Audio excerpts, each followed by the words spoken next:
രണ്ട് ഭാഗം കാണും.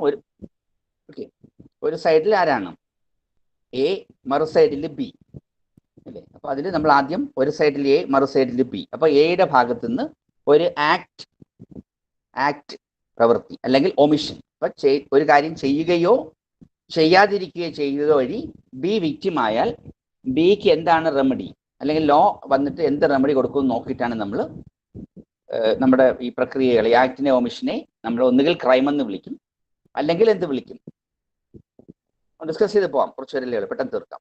ഇത് ബേസ് ആയത് ഒരു ക്വസ്റ്റ്യൻ ചോദിച്ചിട്ടുണ്ട്. എന്താണ്? അപ്പോൾ എയുടെ ഭാഗത്ത് നിന്ന് ഒരു ആക്ട് വന്നു, അല്ലെങ്കിൽ ഒമിഷൻ വന്നു, ബി വിക്റ്റിമായി. അപ്പൊ എ ചെയ്ത പ്രക്രിയയെ നമുക്ക് രണ്ട് വാക്കിൽ വിളിക്കാം. ഒന്നുകിൽ നമുക്ക് എന്ത് വിളിക്കാം, ക്രൈം, അല്ലെങ്കിൽ എന്ത് വിളിക്കും? ഓ, എല്ലാവരും പറയും, ആൻസർ ചെയ്യും. എനിക്ക് കേൾക്കുന്നുണ്ടോ എന്ന് കൂടെ ഉറപ്പ് വരുത്താൻ വേണ്ടിയാ. ഞാൻ പറഞ്ഞ ക്വസ്റ്റ്യൻ ക്ലിയർ അല്ലേ? എയുടെ ഭാഗത്ത് നിന്ന് ഒരു ആക്ടോ ഒമിഷനോ വന്നു, അതിന്റെ ഇൻഗ്രീഡിയൻസ് ഞാൻ കുറച്ചും കൂടെ ആഡ് ചെയ്ത് തരാം. ആക്ടോ ഒമിഷനോ വന്നു അല്ലേ? അപ്പൊ ആക്ടോ ഒമിഷനോ ലോ പ്രൊഹിബിറ്റ് ചെയ്തിരിക്കുന്നു എന്നും കൂടെ പറഞ്ഞു തരാം. അപ്പോൾ ഇത്രയേ ഉള്ളൂ. രണ്ട് ഇൻഗ്രീഡിയന്റ് പറഞ്ഞു. ഒരു എയുടെ ഭാഗത്ത് നിന്ന് ഒരു ആക്ടോ ഒമിഷനോ വരുന്നു, അത് ഏതെങ്കിലും ഒരു ലോ പ്രൊഹിബിറ്റ് ചെയ്തിരിക്കുന്നു. അപ്പോൾ ബി അവിടെ വിക്റ്റിമായി. അപ്പൊ ബി വിക്റ്റിം ആവുമ്പോൾ നമുക്ക് ആ ആക്ടിന്റെ ഒമിഷനെ എന്ത് വിളിക്കാം? നമുക്ക് ലീഗലി നമ്മൾ എന്താ വിളിക്കുന്നേ? ആരാ? ശ്രീ പാർവതി, എന്താ വിളിക്കുന്നേ? അതിന് പറഞ്ഞു നോക്ക്, തീർക്കാം, നമുക്ക് പെട്ടെന്ന് തീർക്കാം. തെറ്റൂന്നുള്ള ടെൻഷൻ വേണ്ട, ഇത് ബേസ് ഞാൻ പറഞ്ഞു തരല്ലേ.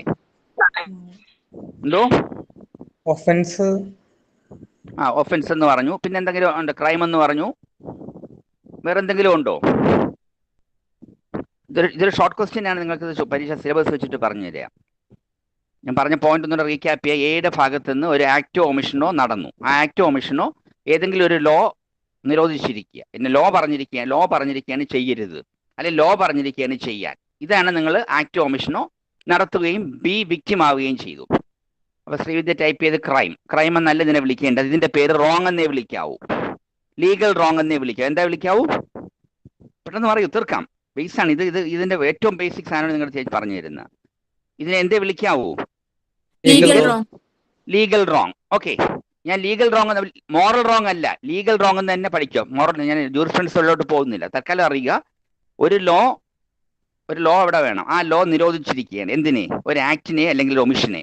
ഓക്കെ, എന്നിട്ട് അതിൽ ഒരു വ്യക്തി എന്ത് ചെയ്യുന്നു? ആ ആക്ട് ഒമിഷൻ ചെയ്യുമ്പോൾ ഒരു വിക്റ്റിം ഉണ്ടായി. അപ്പോൾ അതിനെ നിങ്ങൾ ക്രൈം എന്നോ ഒഫൻസ് എന്നൊക്കെ പറഞ്ഞപ്പോൾ അത് തെറ്റാന്ന് ഞാൻ പറഞ്ഞു തന്നില്ല. അതിനെ നിങ്ങൾ എന്തേ വിളിക്കാവൂ? Legal wrong. ഇനി വിക്റ്റിമിന് കോമ്പൻസേഷനോ ഇഞ്ചക്ഷനോ അങ്ങനെയുള്ള സിവിൽ കോടതികളിൽ റെമഡി കിട്ടുന്നെങ്കിൽ നിങ്ങൾ ആ റോങ്ങിനെ എന്ത് വിളിച്ചോളൂ? നിങ്ങൾ സിവിൽ റോങ് എന്ന് വിളിച്ചോ കേട്ടോ. ആ സിവിൽ റോങ് ആണ് നിങ്ങൾ. അതിനാണ് നിങ്ങൾ പഠിച്ച ടോർട്ടും കോൺട്രാക്റ്റും ഒക്കെ വരുന്ന ഏത് ഏരിയയിലെന്ന് മനസ്സിലായല്ലോ. അവിടെ റെമഡി എന്തേ ഉള്ളൂ? നിങ്ങൾ ടോർട്ട് പഠിച്ചില്ലേ? കൂടുതൽ പറഞ്ഞു. ടോർട്ടിൽ നിങ്ങൾ പഠിച്ചപ്പോൾ എന്ത് റെമഡിയേ ഉള്ളൂ? എയെ ശിക്ഷിക്കാൻ പറ്റുമോ? എയെ ശിക്ഷിക്കാൻ പറ്റുമോ? ഇല്ല. ശിക്ഷിക്കാൻ പറ്റുമെങ്കിൽ ഈ ലീഗൽ റോങ്ങിനെ നമ്മൾ എന്ത് വിളിക്കാവൂ? ക്രൈം. അപ്പൊ എന്താണ് ക്രൈം എന്നൊക്കെ മനസ്സിലായല്ലോ ഇപ്പം. ഓക്കെ, ഇതാണ് ക്രൈമും സിവിൽ റോങ്ങും ടോട്ടും തമ്മിലുള്ള വ്യത്യാസമൊക്കെ ഞാൻ ഇത് ക്ലിയർ ആണല്ലോ? ക്ലാരിറ്റി വന്നില്ലേ? ഇത് അറിഞ്ഞാലേ നിങ്ങൾക്ക് മാർക്ക് കിട്ടുള്ളൂ. ഓക്കെ, ഒന്നുകൂടെ ഞാൻ പറയാം. ഒരു ലോ വേണം, അതാണ് ഫസ്റ്റ് പോയിന്റ്. ഒരു ലോ വേണം, അത് ഏത് ലോ വേണോ ആയിക്കോട്ടെ, ഒരു ലോ എവിടെ വേണം. ആ ലോ ഒരു ആക്ട് ചെയ്യരുത് അല്ലെങ്കിൽ ഒരു ആക്ട് ചെയ്യണം എന്ന് പറഞ്ഞതിന് ശേഷം ഈ ലോ പറഞ്ഞ കേൾക്കാതെ ഞാൻ നിങ്ങൾക്കെതിരെ ഒരു ആക്ട് ചെയ്യുകയോ ചെയ്യുകയോ നിങ്ങൾ വിക്റ്റിമായി. അപ്പൊ നിങ്ങളോട് ചാടിക്കയറി അത് ക്രൈം എന്ന് പറയരുത്. അതിനെ നിങ്ങൾ എന്തേ വിളിക്കാവൂ? ഈ പോയിന്റ് കിട്ടിയാലേ നമുക്ക് മുമ്പോട്ട് പോകാൻ പറ്റും. നിങ്ങൾ എന്തേ വിളിക്കാവൂ? അതിനെ നിങ്ങൾ ലീഗൽ റോങ് എന്ന് വിളിക്കണം. ആ ലീഗൽ റോങ്ങിന് വിക്റ്റിമിന് എന്താണ് റെമഡി എന്ന് നിങ്ങൾ അങ്ങ് ആലോചിക്കണം. നമ്മുടെ ലോ എന്ത് റെമഡി തന്നു എന്ന് ആലോചിക്കുക. അപ്പൊ വെറും എന്തേ ഉള്ളൂ? കോമ്പൻസേഷനോ അല്ലെങ്കിൽ നമുക്ക് ഇഞ്ചക്ഷൻ വാങ്ങിച്ച് അതിനെ തടഞ്ഞു നിർത്താനൊക്കെ പറ്റുന്ന റെമഡിയാണ് നമ്മുടെ ലോ തന്നിരിക്കുന്നെങ്കിൽ അതിനെ വെറും എന്തേ വിളിക്കാവൂ? യെസ്. അതിലൊരു എക്സാമ്പിൾ മാത്രമാണ് നിങ്ങൾ പഠിച്ച ലോ ഓഫ് ടോർട്ട് അല്ലേ? സിവിൽ റോങ്ങിലെ ഒരു ചെറിയ ഏരിയ മാത്രമാണ് നിങ്ങൾ ഒരു പേപ്പറിൽ പഠിച്ചത് അല്ലേ? ടോട്ടൽ നിങ്ങൾ പഠിച്ച എല്ലാം എന്താണ്? കോമ്പൻസേഷനൊക്കെ അല്ലേ നിങ്ങൾ പഠിച്ചോളൂ, ഇഞ്ചക്ഷനൊക്കെ അല്ലേ പഠിച്ചിട്ടുള്ളൂ അല്ലേ? പക്ഷെ തിരിച്ച് ഈ ലോ ഒരു പണിഷ്മെന്റ് പറഞ്ഞാൽ ആ പണിഷ്മെന്റും കൂടെ പറഞ്ഞാൽ ഈ റോങ്ങിനെ നമുക്ക് എന്ത് വിളിക്കാം? ആ റോങ്. യെസ്. അപ്പൊ ഇതാണ്. അപ്പൊ ടോർട്ടും ക്രൈമും തമ്മിലുള്ള ബേസിക് വ്യത്യാസം നിങ്ങൾക്ക് ഇപ്പൊ മനസ്സിലായല്ലോ അല്ലേ? ഒന്നുകൂടെ ഞാൻ പറഞ്ഞുതരാം. അപ്പോൾ സിവിൽ റോങ്ങിൽ വരുന്ന ഒരു ഏരിയയാണ് ലോ ഓഫ് ടോർട്ട്സ് നിങ്ങൾ പഠിച്ചത്. അപ്പൊ അവിടെ റെമഡി എന്തേ ഉള്ളൂ, കോമ്പൻസേഷൻ, ഇഞ്ചക്ഷൻ, അങ്ങനത്തെ കാര്യങ്ങളേ ഉള്ളൂ. പക്ഷെ ക്രൈം വരുമ്പോൾ അവിടെ എന്താണ് വ്യത്യാസം? അവിടെ എന്ത് കൂടിയേ തീരൂ? പണിഷ്മെന്റ്. യെസ്. അപ്പൊ പണിഷ്മെന്റ് ഉണ്ടെങ്കിലേ ഒരു സാധനം എന്തായി മാറുള്ളൂ, ക്രൈം ആവുകയുള്ളൂ. ഓക്കെ, ഇനി വേറെ കുറച്ച് എക്സാമ്പിൾസ് കൂടെ ഉണ്ട്. എപ്പോഴും നമ്മൾ ടോട്ടൽ എന്താണ് ജനറലി വ്യക്തികൾ തമ്മിലാണ്, എയും ബിയും രണ്ടുപേരും എയും ബിയും സിവിൽ കോടതിയിലാണ് പോകേണ്ടത്. പക്ഷെ ക്രൈമിൽ ഒരു സൈഡ് സ്റ്റേറ്റ് ആയിരിക്കും. ആരായിരിക്കും? ഉദാഹരണത്തിന് ഞാനിപ്പോൾ ഒരാളെ മർഡർ ചെയ്തു. അപ്പൊ മർഡർ ചെയ്യുമ്പോഴത്തേക്ക് അത് സ്റ്റേറ്റ് ആണ് അവിടെ വാദിയായിട്ട് പോയി കേസ് നടത്തുന്നത്. മനസ്സിലായി? ഇതാണ് ചെറിയ, ഇപ്പം ഞാൻ ക്രൈമും ടോട്ടലും വ്യത്യാസം, ബേസിക് വ്യത്യാസം പറഞ്ഞു തന്നു. ബാക്കി നിങ്ങൾ വായിക്കൂ കേട്ടോ. അപ്പൊ എന്താണ് ക്രൈം എന്ന് മനസ്സിലായല്ലോ? എങ്കിലേ നമുക്ക് IPC-ക്കകത്ത് കയറിയിട്ട് കാര്യമുള്ളൂ. അപ്പൊ ക്രൈം എന്ന് പറയുമ്പോൾ എന്ത് വേണോ അതിന്റെ പിന്നിൽ? ക്രൈം എന്ന് പറയുമ്പോൾ അതിന്റെ പിന്നിൽ എന്തൊക്കെ നിങ്ങളുടെ മനസ്സിൽ വരണം? ഒരു ലോ അവിടെ വേണം, അല്ലേ? ആ ലോയിൽ ചില ആക്റ്റോ ഒമിഷനോ നിരോധിച്ചിരിക്കണം. തീർന്നില്ല, ആ ലോയിൽ എന്തും കൂടെ പ്രൊവൈഡ് ചെയ്തിരിക്കണം. അപ്പൊ ക്രൈം എന്ന് പറയുമ്പോൾ നിങ്ങളുടെ മനസ്സിൽ ഇനി ഇത് പരീക്ഷയ്ക്ക് ചോദിച്ചാൽ ഇത്രയും കാര്യങ്ങൾ ഉറപ്പ് വരണം. ഒരു ലോ വന്നേ പറ്റൂ. ഒരു മാക്സിം തന്നെ ഉണ്ട്, നള്ള പൂന സൈൻ ലെഗി എന്നൊരു ലാറ്റിൻ മാക്സിം ഉണ്ട്. നള്ള പൂന സൈൻ ലെഗി എന്ന് പറഞ്ഞാൽ ഒരു പണിഷ്മെന്റ് കൊടുക്കണമെങ്കിൽ അതിന്റെ പിന്നിൽ ഒരു ലോ വേണം. അപ്പൊ ലോ ഇല്ലാതെ ഒരു വ്യക്തി നമുക്ക് എന്ത് ചെയ്യാൻ പറ്റില്ല. ഒരു എക്സിസ്റ്റിംഗ് ലോ ഉണ്ടെങ്കിലേ എന്ത് ചെയ്യാൻ പറ്റുള്ളൂ. ലെജിസ്ലേച്ചറൊക്കെ പാസ്സാക്കി അല്ലെങ്കിൽ പാർലമെന്റ് പാസ്സാക്കി എക്സിസ്റ്റിംഗ് ലോ വെച്ചിട്ടേ ഒരാളെ എന്ത് ചെയ്യാൻ പറ്റുള്ളൂ.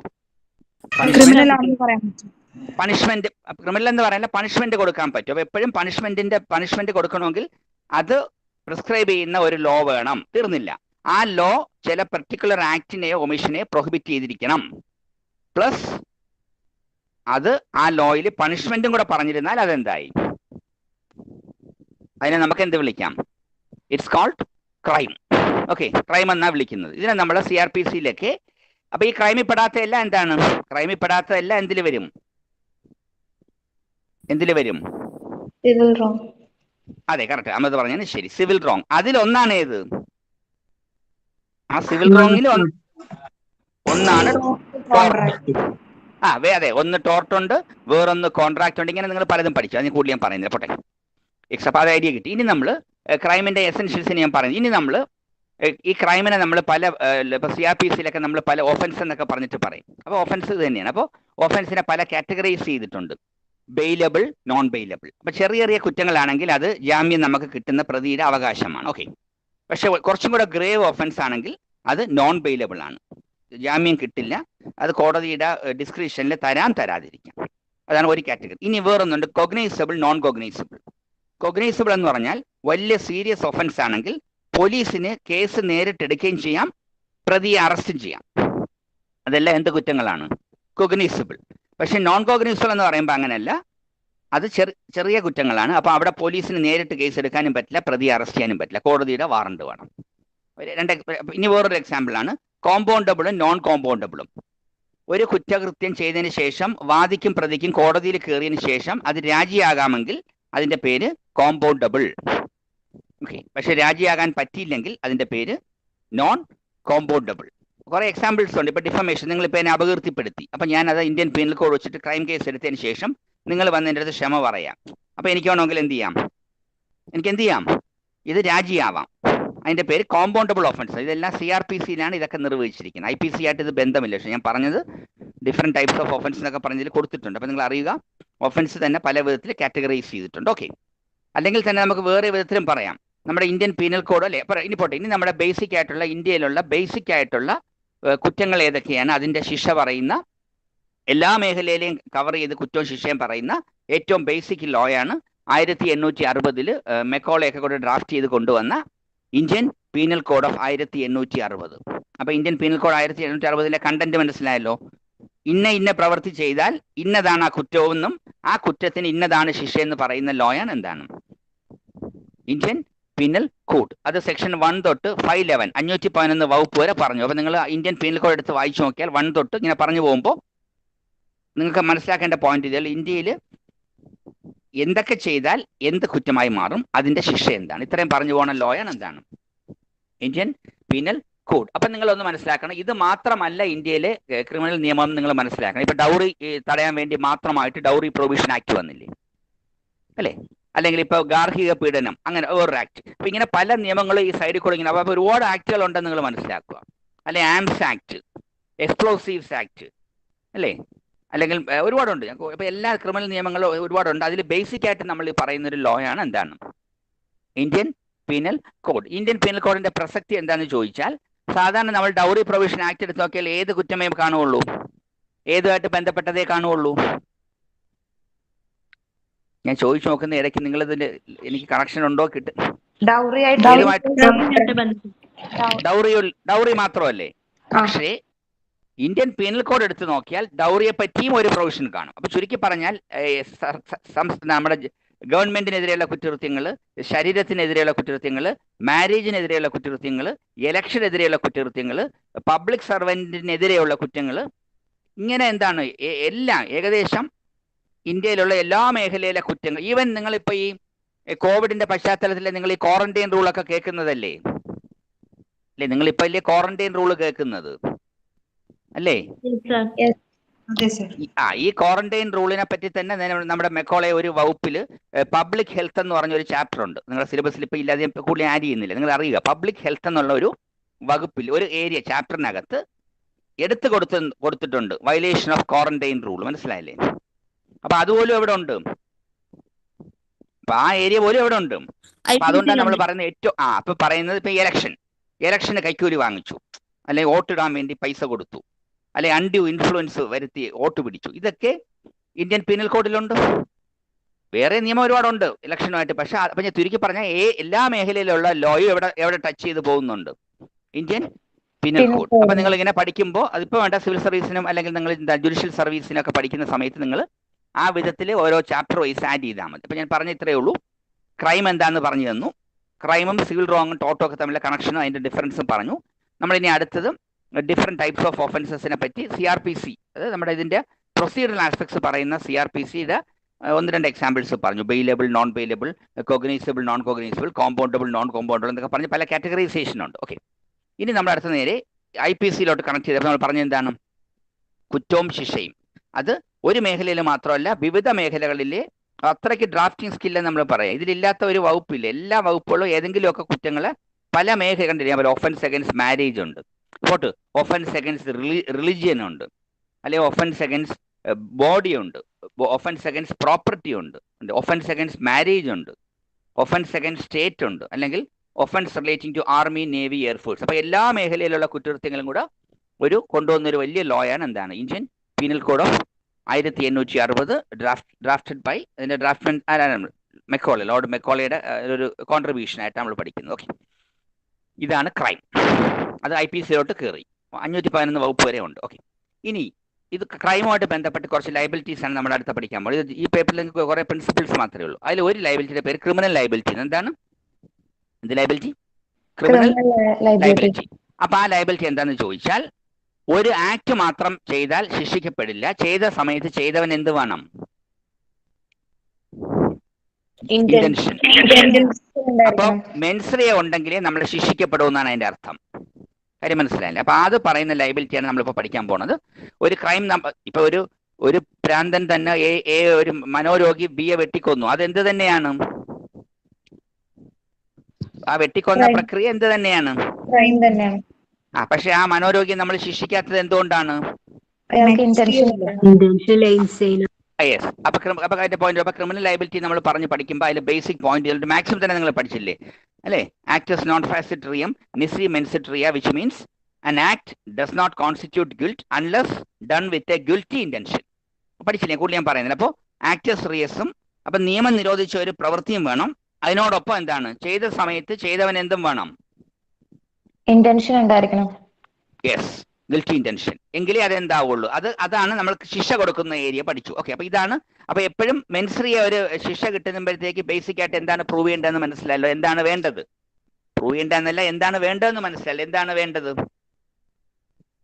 എന്താണ് വേണ്ടത്? യെസ്. അപ്പൊ അതാണ് നമ്മളിപ്പോൾ ആദ്യം പഠിപ്പിക്കുന്ന ലയബിലിറ്റി. അതിന്റെ പേര് ക്രിമിനൽ ലയബിലിറ്റി എന്ന് പറഞ്ഞാൽ ഞാൻ ബേസിക് ജനറൽ റൂൾ പറഞ്ഞു തരാം. അപ്പൊ അതാണ് ആക്ടസ് നോൺ ഫാസിറ്ററിയം നിസി മെൻസിറ്ററിയ.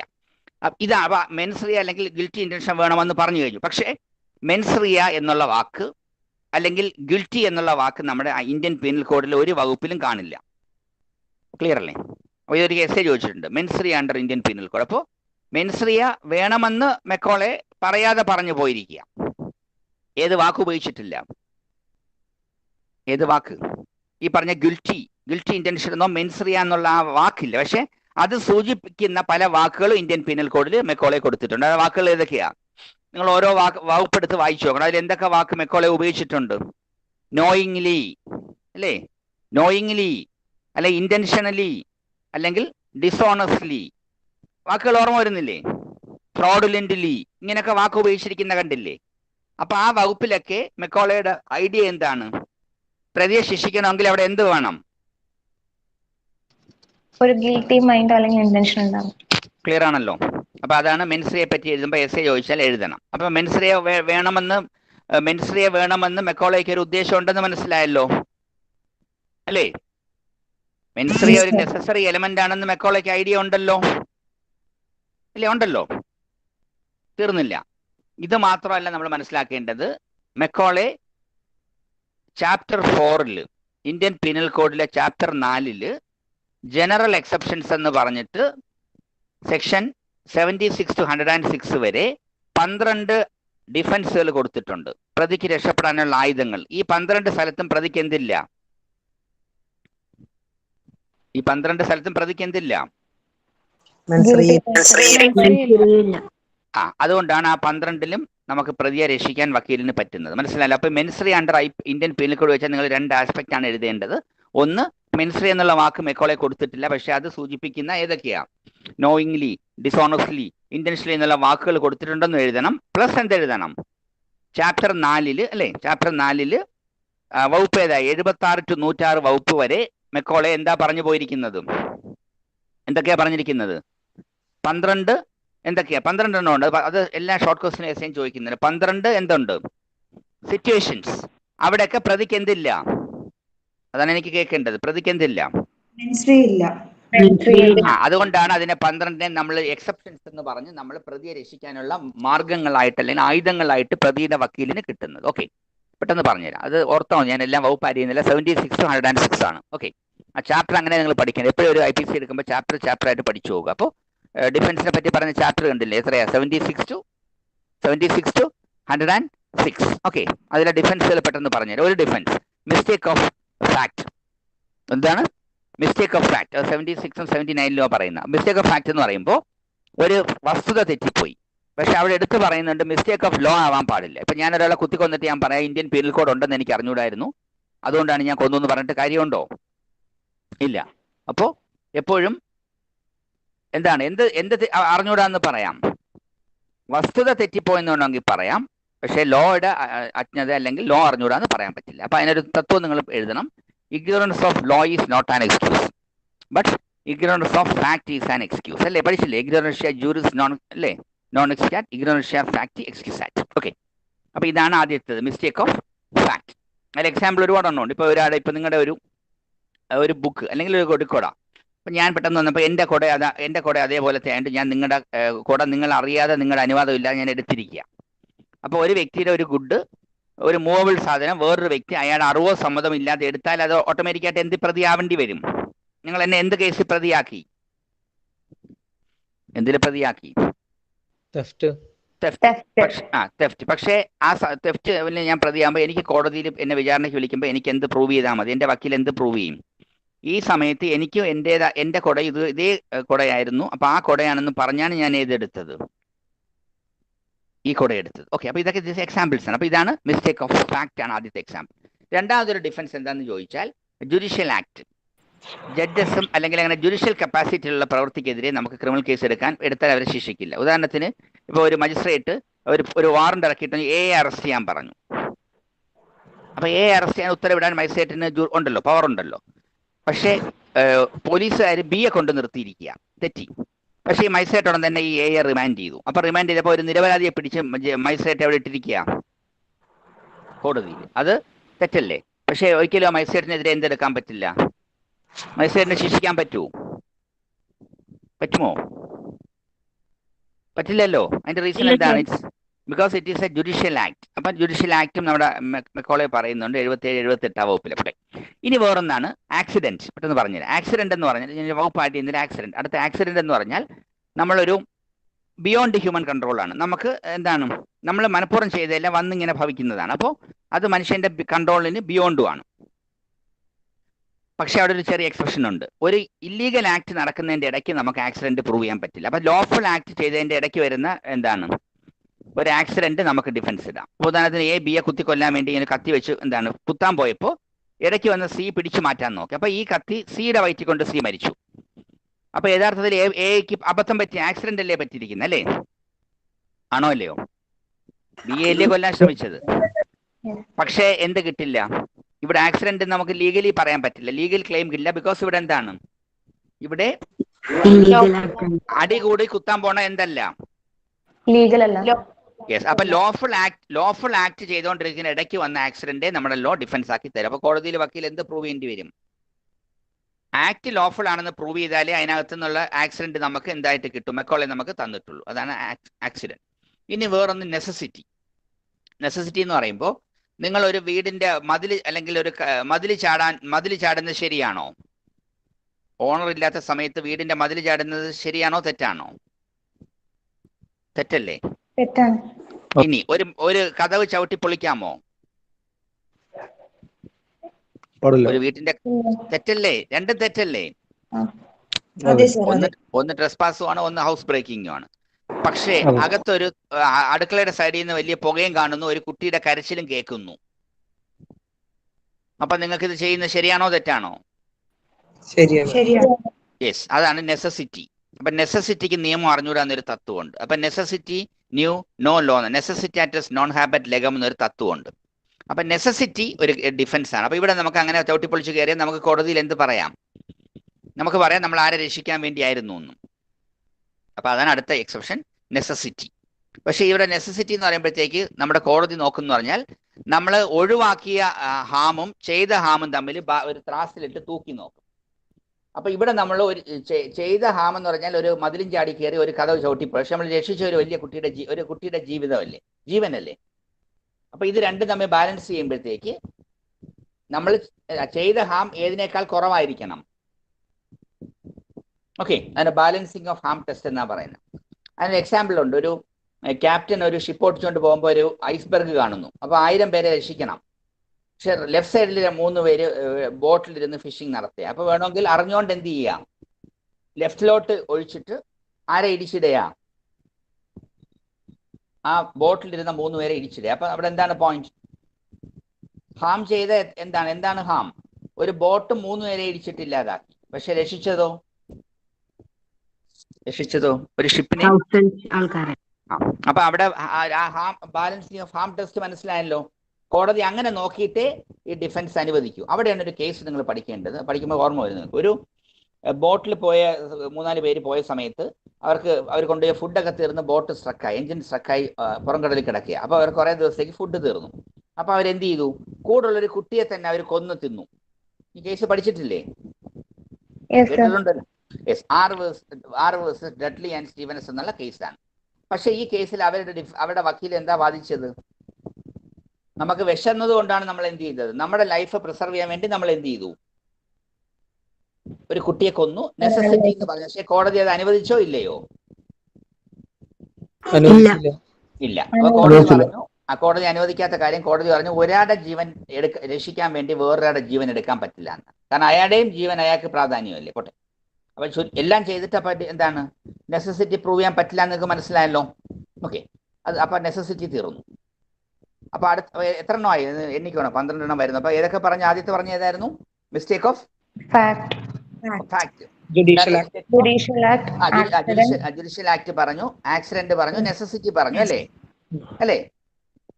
ഇനി അടുത്ത വേറൊന്ന് ഇൻഫൻസി കൊണ്ട് പറഞ്ഞു. ഇൻഫൻസി നിങ്ങൾക്ക് അറിയാലോ, കുട്ടികളുടെ കാര്യങ്ങൾ. അപ്പോൾ നമ്മുടെ ലോ എടുത്ത് പറയുന്നുണ്ട് 7 വയസ്സിൽ താഴെയുള്ള കുട്ടികൾ ഡോളി ഇൻകപെക്സ് എന്നാ പറയുന്ന ലോ തന്നെ പറഞ്ഞിരിക്കുക. 7 താഴെയാണ് കുട്ടിയുടെ പ്രായമെങ്കിൽ അവർക്ക് ഗിൽറ്റി ഇന്റൻഷനുള്ള അതിനുള്ള കപ്പാസിറ്റി ഇല്ല. അപ്പൊ അവരെ നമ്മൾ ടോട്ടലി ഫ്രീ ആക്കിയിരിക്കുക. എൻ്റെ പേര് ഡോളി ഇൻകപെക്സ്. അപ്പൊ 7 വരെയുള്ള കുട്ടികൾ ചെയ്താൽ കുറ്റമല്ല എന്ന് തന്നെയാണ് പറഞ്ഞിരിക്കുന്നത്. അത് ഇൻഫൻസി. അടുത്ത ഏതാ? 7 കൂടി 12 വരെയുള്ള കുട്ടികളെ നമ്മുടെ ലോ വിളിക്കുന്ന വാക്ക് എന്താണ്? ഓഫ് ഇമ്മച്വർ അണ്ടർസ്റ്റാൻഡിങ് എന്ന ലോ വിളിക്കുന്നത്. Of immature understanding. അപ്പോൾ ഉള്ള ഗുണം എന്താണ്? അങ്ങനെയുള്ള കുട്ടിയൊക്കെ വേണമെങ്കിൽ കോടതിക്ക് അവരുടെ മനോനില വെരിഫൈ ചെയ്തിട്ട് വേണമെങ്കിൽ അവർക്ക് എന്ത് കൊടുക്കാവുന്നതാണ് പണിഷ്മെന്റ്. യെസ്. അപ്പൊ അവരുടെ പേരെന്താണ്? Side of. അപ്പൊ അത് പരീക്ഷയ്ക്ക് ഷോർട്ട് ക്വസ്റ്റ്യൻ ഒക്കെ ചോദിക്കുന്നതാണ്. ജുവനൈൽ എന്ന് പറയാം. പക്ഷെ ജുവനൈൽ നമ്മൾ 18 താഴെയുള്ളവരെ നമ്മൾ എന്ത് പറയുന്നത്? ജുവനൈൽ. അപ്പൊ ജുവനൈലിനകത്ത് തന്നെ ഒരു IPC-ക്കകത്ത് ഒരു സബ് ഡിവിഷൻ ശ്രദ്ധിച്ചില്ല. 7 വരെ നമ്മൾ എന്ത് വിളിക്കണം? 7 വരെ എന്ത് വിളിക്കും? 7 വയസ്സ് വരെയുള്ള കുറ്റം. അപ്പൊ അവർക്ക് ടോട്ടലി അവർ കുറ്റമേ ഇല്ല, അവരെ ടോട്ടലി ഫ്രീ ആക്കി. 7 കൂടി 12 വരെ അവരെ കുട്ടികളെ എന്താ വിളിച്ചിരിക്കുന്നത്? Immature understanding. ഓക്കെ. പിന്നെ അതിന് മുകളിലോട്ടുള്ള കറക്റ്റാ അത് juvenile justice act of JJ act ഉണ്ട്. Juvenile justice care and protection of children act of 2015 പ്രകാരം 18 വരെയുള്ള കുട്ടികൾ നമ്മൾ എന്താ വിളിച്ചിരിക്കുന്നത്? ജുവനൈൽ. അപ്പൊ അവർക്ക് പ്രത്യേക പരിഗണന ഉണ്ടെന്നേ ഉള്ളൂ. ഏതാ? പ്രത്യേക കോടതി. അപ്പൊ അതിൽ പോലും കുറെ എക്സെപ്ഷൻ ഉണ്ട്. ഗ്രേവ് ഒഫൻസ് ഒക്കെ ചെയ്യുമ്പോൾ ആ പരിഗണന പോകുന്നൊക്കെ പറഞ്ഞ് കൂടുതൽ പറയുന്നില്ല. അപ്പൊ അതാണ് ഒരു പോയിന്റ്. ഇനി അടുത്ത ഒരു ഡിഫൻസ് ആണ് ഇൻസാനിറ്റി. സെക്ഷൻ 84 പറയുന്ന ഇൻസാനിറ്റി. അപ്പൊ ഇൻസാനിറ്റി എന്ന് പറയുമ്പോൾ ഇത്രയേ ഉള്ളൂ, ചെയ്ത സമയത്ത് ചെയ്യുന്നത് എന്താണെന്നോ അതിന്റെ കോൺസിക്വൻസ് അറിയുന്നില്ലെങ്കിൽ നമ്മൾ അതിനെ എന്ത് വിളിക്കും? നമ്മളതിനെ ഇൻസാനിറ്റി. പക്ഷെ നമ്മൾ യഥാർത്ഥത്തിൽ നമ്മുടെ ലോ പറയുന്ന വാക്ക് അൺസൗണ്ട്നെസ് എന്നാണ് പറഞ്ഞിരിക്കുന്നത് കേട്ടോ. നമ്മുടെ ലീഗലായിട്ട് നമ്മൾ അതിനകത്ത് ടെർമിനോളജിയിൽ ഇൻസാനിറ്റി ആസ് എ ഡിഫൻസ് എന്ന് പറയുന്നെങ്കിൽ IPC-യിൽ ഉപയോഗിക്കുന്ന വാക്ക് എന്താണ്? അൺസൗണ്ട്നെസ് ഓഫ് മൈൻഡ് എന്നാണ് കേട്ടോ. At the time of committing the act the person എന്താണ് does not know what is doing or what are the consequences of the act. അപ്പൊ അയാൾ ചെയ്യുന്ന പ്രവൃത്തി എന്താണെന്നോ ആ പ്രവൃത്തിയുടെ കോൺസിക്വൻസ് എന്തൊക്കെയാണെന്ന് അറിഞ്ഞുകൂടാതെ ചെയ്യുന്നതെല്ലാം എന്തായിട്ട് കൂട്ടാം? സെക്ഷൻ 84 പ്രകാരം എന്തായിട്ട് കൂട്ടും? നമ്മൾ ആ സമയത്ത് ഇൻസാനിറ്റി എന്നുള്ള ഡിഫൻസ്. അപ്പൊ ഇവിടെ ഒരു വ്യത്യാസമുണ്ട്. ലീഗൽ ഇൻസാനിറ്റി, മെഡിക്കൽ ഇൻസാനിറ്റി ഒരു കോൺസെപ്റ്റ് ഉണ്ട്. നമ്മുടെ ലോ നോക്കുന്നത് ലീഗലി ഉള്ള ഇൻസാനിറ്റിയാണ്. അതിനൊരു മെഡിക്കൽ ഗ്രൗണ്ടോ അല്ലെങ്കിൽ ഒരു മനോരോഗത്തിന്റെ ബ്രാൻഡോ പേരോ വേണമെന്നില്ല. ആ സമയത്ത് ഒരു മനോരോഗത്തിന്റെ പേര് വേണമെന്നില്ല. ആ സമയത്ത് എന്താണ് ചെയ്തു പോണതാണ്. അപ്പൊ അതിനെ നമ്മൾ there is A difference between legal insanity and medical insanity. Medical insanity എന്ന് പറയുമ്പോഴത്തേക്ക് ഒരു പ്രത്യേക രോഗത്തിന്റെ പേര് ബ്രാൻഡ് ചെയ്യേണ്ടി വരും. ഇവിടെ അങ്ങനെയല്ല. ഫോർ എക്സാമ്പിൾ 1-2 ഇല്ലസ്ട്രേഷൻ ഉണ്ട്. ഒരു സ്ഥിരമായിട്ട് കാട്ടിപ്പോയി മരം മുറിച്ച് വെട്ടി ജീവിക്കുന്ന വിറക് വെട്ടി ജീവിക്കുന്ന ഒരാൾ പെട്ടെന്ന് അയാൾക്ക് അപ്പോൾ പോകുമ്പോൾ അറിയാലോ, കാട്ടിലപ്പോൾ എന്നും വലിയ സ്ട്രെസ്സും സ്ട്രെയിനും എടുത്തല്ലേ പോകുന്നത്. സ്വാഭാവികമായിട്ട് മൃഗങ്ങളുടെയൊക്കെ അറ്റാക്ക് ഭയന്നല്ലേ പോകുന്നത്. അപ്പോൾ ഇയാൾ വീടും മക്കളും ഒക്കെ ഉള്ളത്. അപ്പോൾ ഇയാൾ ഭയങ്കര ഭയങ്കര അറ്റാച്ച്മെന്റ് കുട്ടികളും വൈഫും ഒക്കെ ആയിട്ട്. പക്ഷെ ഒരു ദിവസം പെട്ടെന്ന് ഇയാൾ ഉണർന്നു നോക്കിയപ്പോൾ രാത്രി പെട്ടെന്ന് ഞെട്ടി ഉണർന്നപ്പോൾ കുട്ടികൾ കിടക്കുന്നപ്പോൾ പുലിയായിട്ട് അയാൾക്ക് തോന്നി. ആ കുട്ടികളെ ആരായിട്ട് തോന്നി? പെട്ടെന്ന് ഉണർന്നപ്പം പുലിയായിട്ട് തോന്നിയിട്ട് ഇയാൾ ആക്സ് കൊണ്ടുവന്നിട്ട് ആ കുട്ടികളെ വെട്ടിക്കൊന്നു. പക്ഷെ കൊന്നതിന് ശേഷം അയാൾക്ക് പെട്ടെന്ന് തിരിച്ച് സെൻസ് വന്നിട്ട് ഭയങ്കര കരച്ചിലും വിഷമമൊക്കെ. അപ്പോൾ ആ കേസിൽ അയാൾക്ക് എന്തിന്റെ പരിഗണന കിട്ടി? എന്താണ് ഫാമിലി ഉടക്കൊണ്ടൊന്നും ഇഷ്യൂ ഒന്നും ഇല്ലെന്ന് ആ കേസ് പ്രൂവ് ചെയ്യപ്പെട്ടുകൊണ്ടാണ്. അപ്പൊ അത് ആ സമയത്ത് യഥാർത്ഥത്തിൽ അയാൾ പിന്നെ നോർമലുമായി. അപ്പൊ അതാണ് എന്താണ് അൺസൗണ്ട്നെസ് ഓഫ് മൈൻഡ്. അപ്പൊ അതൊരു ഡിഫൻസ് ആണ്. അപ്പൊ എത്ര ഡിഫൻസ് ആയി? 6 ആയതും. ഓക്കെ. ഇനി അടുത്ത 7ാമത്തത് ഇൻടോക്സിക്കേഷൻ എന്ന് പറയും. ഇൻടോക്സിക്കേഷൻ എന്നാൽ നമ്മളെ ഒരു വ്യക്തി നമ്മുടെ ഇഷ്ടത്തിന് വിരുദ്ധമായിട്ട്.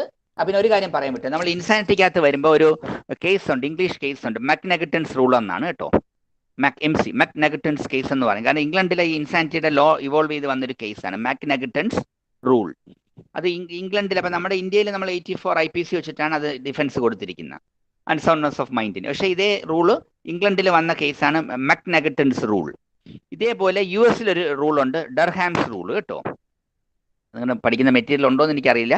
ഡർഹാംസ്, DURHAMS, ഡർഹാംസ് റൂൾ എന്ന് പറഞ്ഞാൽ ഇല്ലെങ്കിൽ നിങ്ങൾ നെറ്റിലൊന്ന് അടിച്ച് നോക്കിയാൽ. അപ്പോൾ അത് മനോരോഗത്തിന്റെ 3 രാജ്യങ്ങളിലെ പൊസിഷനാണ്. ഇന്ത്യയിൽ സെക്ഷൻ 84 IPC, ഇംഗ്ലണ്ടിൽ ഏതാ മക്നെഗറ്റൻസ് റൂൾ. US കേസ് വരുമ്പോൾ നമ്മൾ പഠിക്കുന്ന റൂൾ എന്താണ്? സിലബസിൽ ഉണ്ടോ എന്ന് അറിയില്ല. ഉണ്ടോ അമൃത? ഉണ്ടോ? അക്ഷയ് വായിച്ചിട്ടുണ്ടോ അത്? ഓക്കെ. Durham, DURHAM. അത് ഈ ക്വസ്റ്റ്യൻ വരുമ്പോൾ നിങ്ങൾ അതും കൂടെ അറിയാമെന്ന് കാണിക്കാൻ വേണ്ടി എഴുതുക കേട്ടോ. ഡർഹാംസ് കൂടുതൽ ഡീറ്റെയിൽ നിങ്ങൾ നോക്കിയാൽ മതി, സെർച്ച് ചെയ്താൽ മതി. ആ മെറ്റീരിയൽ അവൈലബിൾ ആയിരിക്കും. നോക്കാം ഡർഹാംസ് റൂൾ US. അപ്പോൾ ഇതാണ് ഇൻസാനിറ്റിയെ പറ്റി പറയാനുള്ളത്. ഇനി അടുത്ത ഒരു ഡിഫൻസ് ആണ് എന്താണ്? ഇൻടോക്സിക്കേഷൻ. അതെന്ന് പറയുമ്പോൾ ഒരു വ്യക്തിയുടെ ഇഷ്ടത്തിനെതിരെ വേറെ ഒരു വ്യക്തി ഡ്രഗ്സോ ഡ്രിങ്കോ കടത്തിയിട്ട് അയാളെ കൊണ്ട് എന്ത് ചെയ്യിക്കാം? അതാണ്. അപ്പോൾ സെൽഫ് ഇൻഡ്യൂസ്ഡ് ആവാൻ പാടില്ല. ഇപ്പം ഞാൻ ഒരു ഡ്രഗ് അടിച്ചിട്ട് ഒരാളെ അറ്റാക്ക് ചെയ്തിട്ട് കാര്യമില്ല. അപ്പോൾ ഇതാണ് പോയിന്റ്. എൻ്റെ ഇഷ്ടത്തിനെതിരെ എന്ത് ചെയ്യുന്നു? ഏതെങ്കിലും ഒരു വ്യക്തി എന്നെ എന്ത് ചെയ്യുന്നു? ഇൻടോക്സിക്കേറ്റ് ചെയ്തിട്ട് അതിന്റെ കോൺസിക്വൻസ് ചെയ്യുന്ന കുറ്റം എന്തെല്ലാം. അപ്പൊ അതിന്റെ പോയിന്റ് ഉണ്ട്. അത് ഇൻടോക്സിക്കേഷൻ ഡിഫൻസ് ആണ്. പക്ഷെ എന്താവരുത്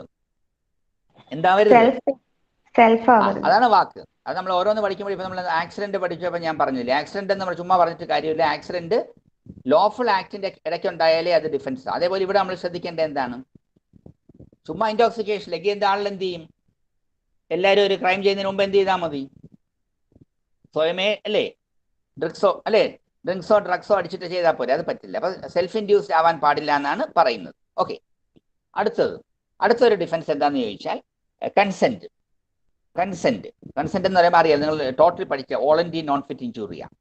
after giving consent one cannot complain എന്ന് പറഞ്ഞ് പഠിച്ചില്ലേ അല്ലേ? വോളണ്ടറി നോൺ ഫിറ്റ് ഇഞ്ചൂറിയ ടോട്ടൽ പഠിച്ചില്ലേ നിങ്ങൾ? അപ്പൊ കൺസെന്റ് കൊടുത്തതിന് ശേഷം എന്ത് ചെയ്യാൻ പാടില്ല, കംപ്ലൈന്റ് ചെയ്യാൻ പാടില്ല. അതുകൊണ്ടാണ് നമ്മളിപ്പോ ഈ റിസ്ക് ഉള്ള സർജറിക്കൊക്കെ ഡോക്ടേഴ്സ് എന്ത് വാങ്ങിക്കും, എക്സാമ്പിൾ പറഞ്ഞില്ലേ, എന്താ എഴുതി വാങ്ങിക്കില്ലേ? അപ്പൊ അതിന്റെ ഒരു ആപ്ലിക്കേഷൻ. അപ്പൊ കൺസെന്റ് നമ്മൾ റിസ്ക് എടുത്തു, നമ്മൾ കൺസെന്റ് കൊടുത്തിരിക്കുക. ഓക്കെ, അപ്പൊ കൺസെന്റ് ഒരു ഡിഫൻസ് ആണെന്ന് പറഞ്ഞു തരാം. പക്ഷെ ഇവിടെ അതിന് ഒരു പ്രശ്നമുണ്ട്. ഈ കൺസെന്റ് നമ്മൾ വാങ്ങിക്കുന്നതിന് മുമ്പ് ഫ്രീ ആയിട്ട് ഉള്ള കൺസെന്റ് മാത്രമേ കൺസെന്റ് ആയിട്ട് കൂട്ടുകയുള്ളൂ. ഒരു കേസ് ഉണ്ട്, നിങ്ങൾ പഠിച്ചതാ, ആർ വേഴ്സസ് പൂനെ ഫാത്തിമ എന്നൊരു കേസ് ഉണ്ട്. ആ കേസിൽ ഒരു സ്നേക്ക് ചാർമർ കേസാണ്. സ്നേക്ക് ചാർമർ ഒരു മൂർഖനെ എടുത്തിട്ട് പറഞ്ഞു, ഇത് എനിക്ക് മാജിക്കൽ പവേഴ്സ് ഉണ്ട്, നിങ്ങൾ കൈ നീട്ടിക്കോളൂ, ഇത് കൊത്തിയാലും ഞാൻ മാജിക്ക് വെച്ചിട്ട് ഈ വിഷം എടുത്ത് കളയും, നിങ്ങൾ രക്ഷിക്കുമെന്ന് പറഞ്ഞു. അപ്പൊ അയാൾ എന്ത് വാഗ്ദാനം കൊടുത്തിരിക്കുക, അയാൾക്ക് എന്തുണ്ടെന്ന് പറഞ്ഞിരിക്കുക, അയാൾ കൊടുത്ത എന്താണ്, മാജിക്കൽ പവേഴ്സ് ഉണ്ടെന്നുള്ള ഒരു വിശ്വാസം കൊടുത്തപ്പോഴാണല്ലോ ആര് കൈ നീട്ടിയത് അല്ലേ? പക്ഷേ ഇയാൾക്ക് യഥാർത്ഥത്തിൽ എന്തില്ലായിരുന്നു, എന്തില്ല, പവേഴ്സ് ഇല്ല. പക്ഷെ ഇയാൾ ഒരു പാവപ്പെട്ടവനുണ്ട്, കൈ നീട്ടി കൊത്തി മരിച്ചു. അപ്പൊ അയാളുടെ ഡിഫൻസ് എന്താണ്, ഈ പ്രതിയുടെ സ്നേക് ചാർമറുടെ വക്കീൽ കോടതിയിൽ കയറി പറഞ്ഞു, പാമ്പിനെ കൊണ്ട് കൊത്തിച്ചതല്ല, കൈ നീട്ടിയപ്പോ എന്തിന് തുല്യമായി, കൈ നീട്ടിയപ്പോ എന്താണത്, പക്ഷെ കോടതി ആ കേസിൽ പറഞ്ഞു, this consent is not free consent, it was obtain by fraud അല്ലെങ്കിൽ suppression of a vital fact. അപ്പൊ എപ്പോഴും നമ്മൾ കൺസെന്റ് ഡിഫൻസ് ഇടുമ്പോൾ എന്ത് പ്രൂവ് ചെയ്യണം, ആ കൺസെന്റ് എന്തായിരുന്നു എന്ന് പ്രൂവ് ചെയ്യണം, ഫ്രീ കൺസെന്റ് ആയിരുന്നു. യെസ്, അപ്പൊ അതാണ് കൺസെന്റ് ഡിഫൻസ് ആണ്, പക്ഷേ ഇറ്റ് ഷുഡ് ബി ഫ്രീ. ഇനി അടുത്തൊരു ഡിഫൻസ്, എത്രാമത്തെ നമ്പർ? 9. ഓക്കെ, അടുത്ത എന്താന്ന് ചോദിച്ചാൽ communication made in good faith എന്നാ പറയുന്നത്. ഇപ്പൊ ഒരു ഡോക്ടർ പെട്ടെന്ന് രോഗി എടുത്ത് പറയാ, വേണ്ടപ്പെട്ടവരെയൊക്കെ വിളിച്ച് കണ്ടോളാൻ പറയാം. ഓക്കെ, പെട്ടെന്ന് ആ ഷോക്കിൽ ആര് മരിച്ചു, പേഷ്യന്റ് മരിച്ചു. അപ്പൊ യഥാർത്ഥം ഈ ഡോക്ടർ ഇത് പറയാതിരുന്നെങ്കിൽ ഈ പേഷ്യന്റ് ഒരു 50 വർഷം കൂടി ചിലപ്പോൾ ജീവിച്ചേനെ.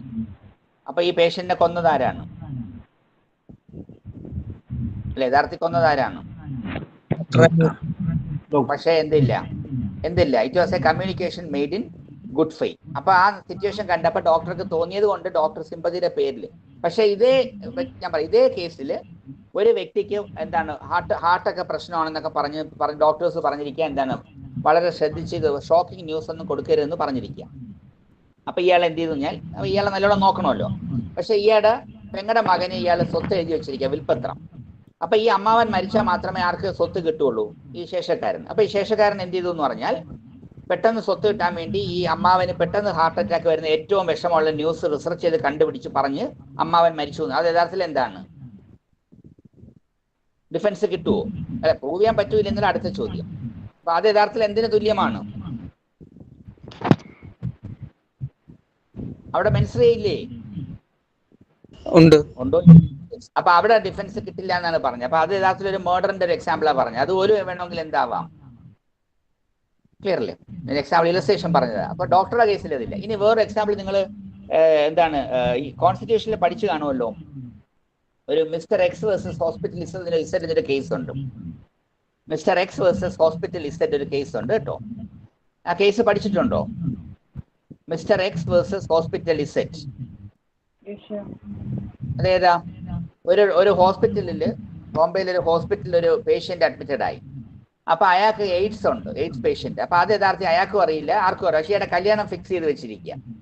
അപ്പൊ ഇയാളെ കെട്ടാൻ പോകുന്ന കുട്ടി വന്നപ്പോ ഡോക്ടർ എന്ത് പറഞ്ഞു? ഡോക്ടർ ആ കുട്ടിയെടുത്ത് പറഞ്ഞു, എന്ത് പറഞ്ഞു കൊടുത്തു? എയ്ഡ്സ് ആണ്. അപ്പൊ അതുകൊണ്ട് ആ കല്യാണം മുടങ്ങി. അപ്പൊ അവിടെ തന്നെ ഈ വ്യക്തി എന്ത് ചെയ്തു, ഡോക്ടറുടെ സീക്രസിയുടെ ഒക്കെ ഉണ്ടല്ലോ, ഡോക്ടറുടെ ഒരു ഓത്തിൽ പറയുന്നുണ്ടല്ലോ, രോഗിയുടെ രോഗവിവരങ്ങൾ വെളിയിൽ പറയാൻ പാടില്ല. ഒരുപാട് ഇഷ്യൂ അതിനകത്ത് വന്നു. എന്താണ്? പ്രൈവസിയുടെ ലംഘനം. പക്ഷെ കോടതി ആ കേസിൽ ആരുടെ കൂടെ നിന്നു? ആ കേസിൽ ബിക്കോസ് എന്താണ് ലീഗൽ ആ വാക്ക് എന്താണ്? Because that communication was made in Good faith. Clear അല്ലേ? ഗുഡ് ഫെയ്ത്തിലാണ് കൊടുത്തിരിക്കുന്നത്. ഓക്കെ. ഇനി അടുത്തൊരു ഡിഫൻസ് എന്താന്ന് ചോദിച്ചാൽ compulsion or duress. Compulsion or duress എന്ന് പറഞ്ഞാൽ, ഒരു സെക്കൻഡ്, സുരേഷ് എന്നുള്ള പേര് കാണുന്ന ഒന്ന് മ്യൂട്ട് ചെയ്തോളൂ. ഓക്കെ. അല്ലെങ്കിൽ എക്കോ കേൾക്കുക ഞാൻ പറയുമ്പോൾ. ആരെങ്കിലും ഞാൻ ചോദിക്കുന്ന സമയത്തോ ഡൗട്ടിനോ നിങ്ങൾ അൺമ്യൂട്ട് ചെയ്ത് ചോദിച്ചോളൂ. അല്ലാതെ നിങ്ങൾ ഇടയ്ക്ക് അത് അൺമ്യൂട്ട് ആണെങ്കിൽ എക്കോ കേൾക്കും. ഓക്കെ, മ്യൂട്ട് ചെയ്ത് വെച്ചിരുന്നാൽ. ഓക്കെ, ഡൗട്ട് വന്നുമ്പോൾ ചോദിച്ചോളൂ. അത് നിങ്ങൾ അൺമ്യൂട്ട് ചെയ്ത് ചോദിച്ചോളൂ, കുഴപ്പമില്ല. ഓക്കെ. അപ്പോൾ പറഞ്ഞ ക്ലിയർ അല്ലേ? അടുത്തത് ഏതാ പറഞ്ഞത്? കമ്പൽഷൻ ഓർ ഡ്യൂറസ് എന്ന് വെച്ചാൽ ഒരു വ്യക്തി വേറൊരു വ്യക്തിയെ കമ്പൽ ചെയ്തൊരു കാര്യം ചെയ്യിക്കുക. അതിന് കുറേ എക്സെപ്ഷൻസ് ഉണ്ട്. ഇപ്പോൾ ഒരു എക്സാമ്പിൾ, ഇപ്പോൾ ഒരു ബാങ്കിന്റെ ലോക്കർ പൊളിക്കാൻ വേണ്ടി ഒരു ടീം ഓഫ് ആളിൽ വന്നിട്ട് ഒരു കൊല്ലനുണ്ടല്ലോ, കൊല്ലപ്പണി ചെയ്യുന്ന കൊല്ലന്റെ അടുത്ത് കത്തി കാണിച്ചിട്ട് കൊല്ലു എന്ന് പറഞ്ഞു കൊണ്ടുപോയി പൂട്ട് പൊളിപ്പിക്കുക. അപ്പൊ യഥാർത്ഥത്തിൽ ഇവിടെ കൊല്ലൻ നിരപരാധിയല്ലേ? കൊല്ലനെ കൊല്ലു എന്ന് പറഞ്ഞിട്ടുള്ള പൂട്ട്. അപ്പൊ ഈ പൂട്ട് പൊളിച്ചപ്പോൾ ഫിംഗർ പ്രിന്റും ഒക്കെ ആരുടെ കിട്ടി? അപ്പൊ കോടതി എന്താണ് പോലീസ് പട്ടി മണപ്പിച്ച് വന്നതൊക്കെ കൊല്ലന്റെ വീട്ടിലേക്ക്. അപ്പോൾ ഓട്ടോമാറ്റിക്കായിട്ട് കൊല്ലൻ അതിൽ പ്രതിയായല്ലോ. അപ്പൊ കൊല്ലൻ എന്ത് പറയാം? കോർട്ടിലും എന്ത് പറയാം? കമ്പൽഷൻ ഓർ ഡ്യൂറസ് പറയാം അല്ലേ? പക്ഷേ എ പറയാ, ബിയുടെ അടുത്ത് പറയാ സിയെ കൊന്നില്ലെങ്കിൽ നിന്നെ കൊല്ലുമെന്ന് പറയാം. അപ്പൊ എ അടുത്ത് പറയാ, എ ബിയുടെ അടുത്ത് പറയാ നീ പോയി സിയെ കൊന്നില്ലെങ്കിൽ ആരെ കൊല്ലും? നിന്നെ കൊല്ലും. അപ്പൊ ബി മരിക്കാതിരിക്കാൻ വേണ്ടി ആരെ പോയി കൊല്ലുന്നു?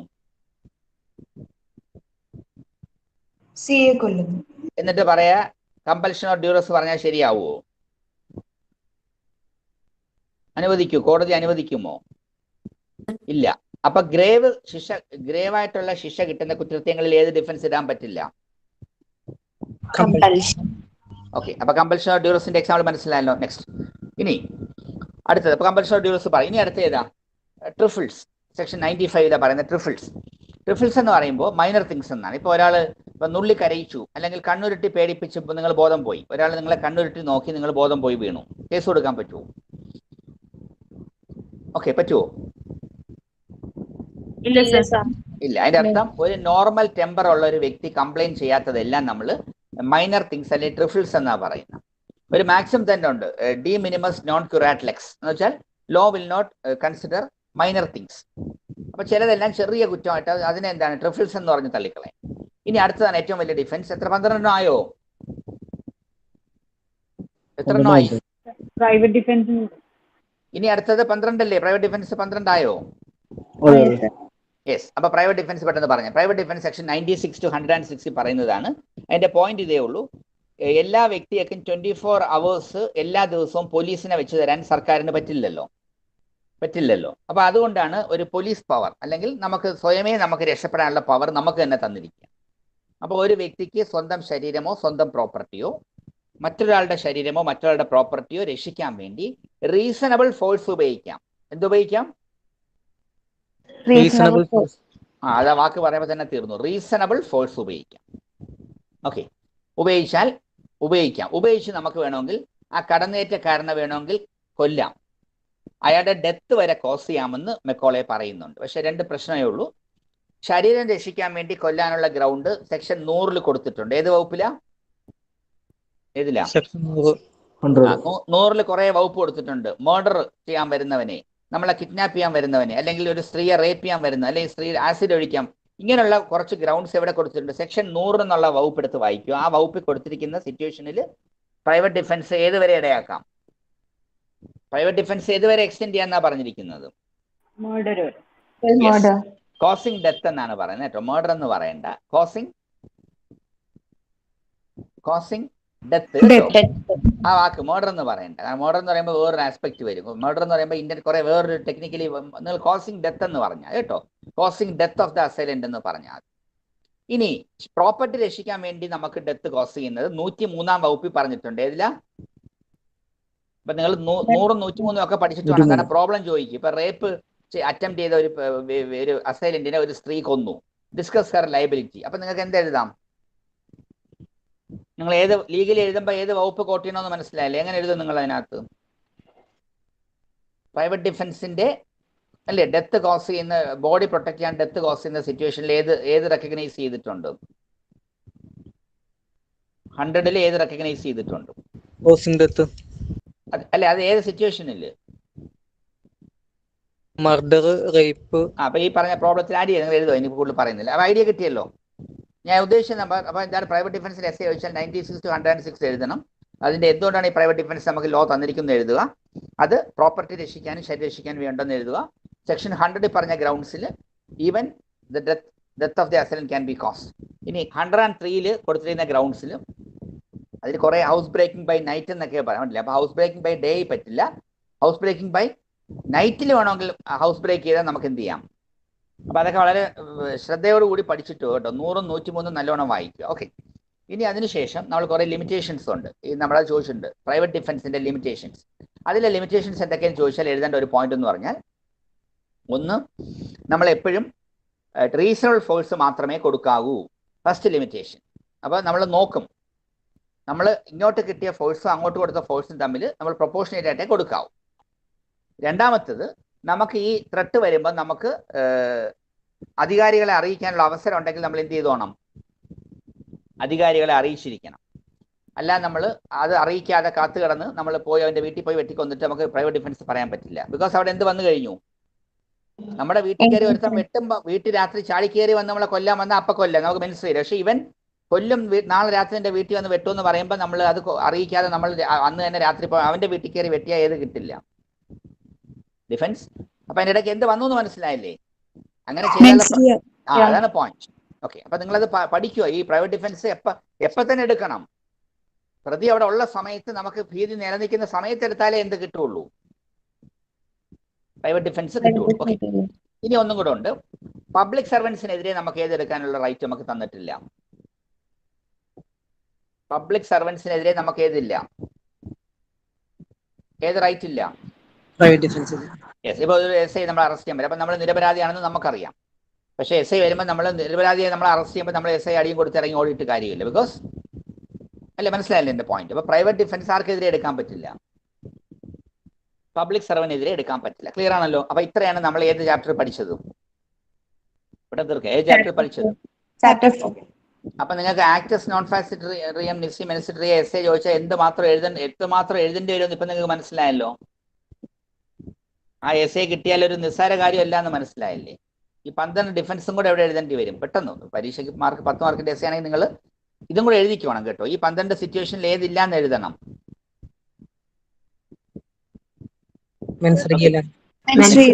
മെൻസ്രിയുടെ എലമെന്റ് ഇല്ല എന്നും കൂടെ ഒരു ആസ്പെക്ട് നമ്മൾ കാണിച്ചോണം. കാരണം അവിടെ നമ്മൾ അങ്ങനെ വേറെ ഗിൽറ്റി ഇന്റൻഷനലി അല്ല, നമ്മൾ ഡെത്തൊക്കെ കോസ് ചെയ്യുന്നു എന്നുള്ള ഉറപ്പാണ്. അപ്പൊ ഇതാണ് മെൻസ്രിയ എന്നുള്ളൊരു എലമെന്റ്. അപ്പൊ നമ്മൾ ആദ്യത്തെ ലയബിലിറ്റി ക്രൈമുമായിട്ട് ബന്ധപ്പെട്ട ക്രിമിനൽ ലയബിലിറ്റി പറഞ്ഞു കഴിഞ്ഞു. അപ്പൊ നമ്മൾ അതിൽ സമർത്ഥിച്ച എന്താണ്, എന്ത് വേണമെന്നാ നമ്മൾ പറഞ്ഞു നിർത്തിയത്?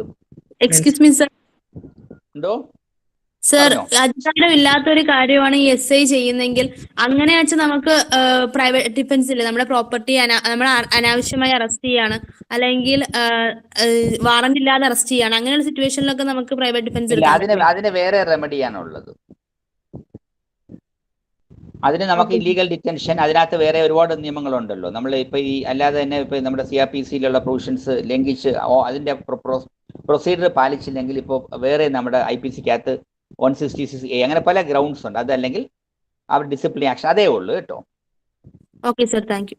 കാരണം ലീഗലാണോ ഇല്ലീഗലാണോ എന്നുള്ള പിന്നല്ലേ പ്രൂവ് ചെയ്യും. നമുക്ക് അവർക്കെതിരെ അങ്ങനെ ഇന്റൻഷൻ നമ്മളെ കുരുക്കാൻ വേണ്ടി ചെയ്താൽ അതിനെതിരെ നമുക്ക് കംപ്ലൈന്റ് ഒക്കെ കൊടുക്കാൻ പറ്റും കേട്ടോ. Okay, next. ഇനി അടുത്തത്, അത് ലോഫുൾ ഡ്യൂട്ടി എന്നുള്ളൊരു കോൺസെപ്റ്റും കൂടെ വരുന്നുണ്ട് കേട്ടോ. ഓക്കെ, ലോഫുൾ ഡ്യൂട്ടി ചെയ്യുമ്പോൾ ആ ലോഫുൾ ഡ്യൂട്ടി ചെയ്യാൻ വരുന്ന ആ ഡ്യൂട്ടി ലോഫുൾ ആണെങ്കിൽ നമ്മളെ അറസ്റ്റ് ചെയ്യുന്ന ഇല്ലീഗലാണോ എന്നുള്ളത് പിന്നുള്ള ചോദ്യമല്ലേ. പക്ഷെ മനസ്സിലായല്ലോ. അതിനകത്ത് വേറെ റെമഡീസ് ഉണ്ട്. ഓക്കെ, ഇനി അടുത്തത് നമ്മൾ നോക്കാൻ പോകുന്നതും ഇതുവരെ ക്ലിയർ അല്ലേ. അടുത്തൊരു ലയബിലിറ്റി, നമ്മൾ ഇത്ര നേരം പറഞ്ഞ ലയബിലിറ്റി എന്താണ്? ക്രൈം ചെയ്താൽ ശിക്ഷ കിട്ടുന്ന ലയബിലിറ്റി അല്ലേ. അപ്പൊ അവിടെ മെൻസ്രേ വേണമെന്ന് നമ്മൾ പറഞ്ഞല്ലോ. പക്ഷേ നമ്മൾ ഇതിന്റെ നേരെ എതിരെ ഒരു കാര്യം പറയാം.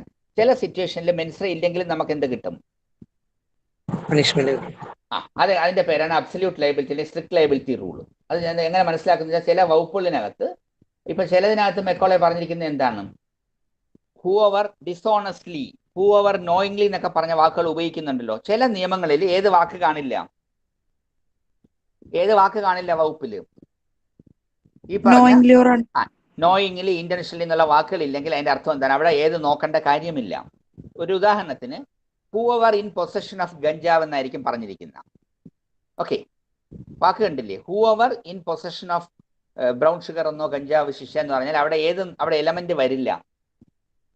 ഈ കൈവശം വെച്ചവന് ആ സമയത്ത് ഇത് അറിയാമോ അറിഞ്ഞൂടെന്ന് ഒന്നും നോക്കില്ല. He will be strictly punishable. അപ്പൊ അതിന്റെ പേര് എന്ത് liability? Absolute liability. Strict liability rule. Okay, ഇനി വേറൊരു ലയബിലിറ്റി ഉണ്ട്, വൈക്കേരിയസ് ലയബിലിറ്റി. അത് നിങ്ങൾ ടോട്ടി പഠിച്ചപ്പോൾ സാധാരണഗതിയിൽ നമ്മൾ വൈക്കേരിയസ് ലയബിലിറ്റി എന്ന് പറയുമ്പോൾ act done by one person but liability for another person, അങ്ങനെയല്ലേ നമ്മൾ പഠിച്ചത് അല്ലേ? അതെ സർ.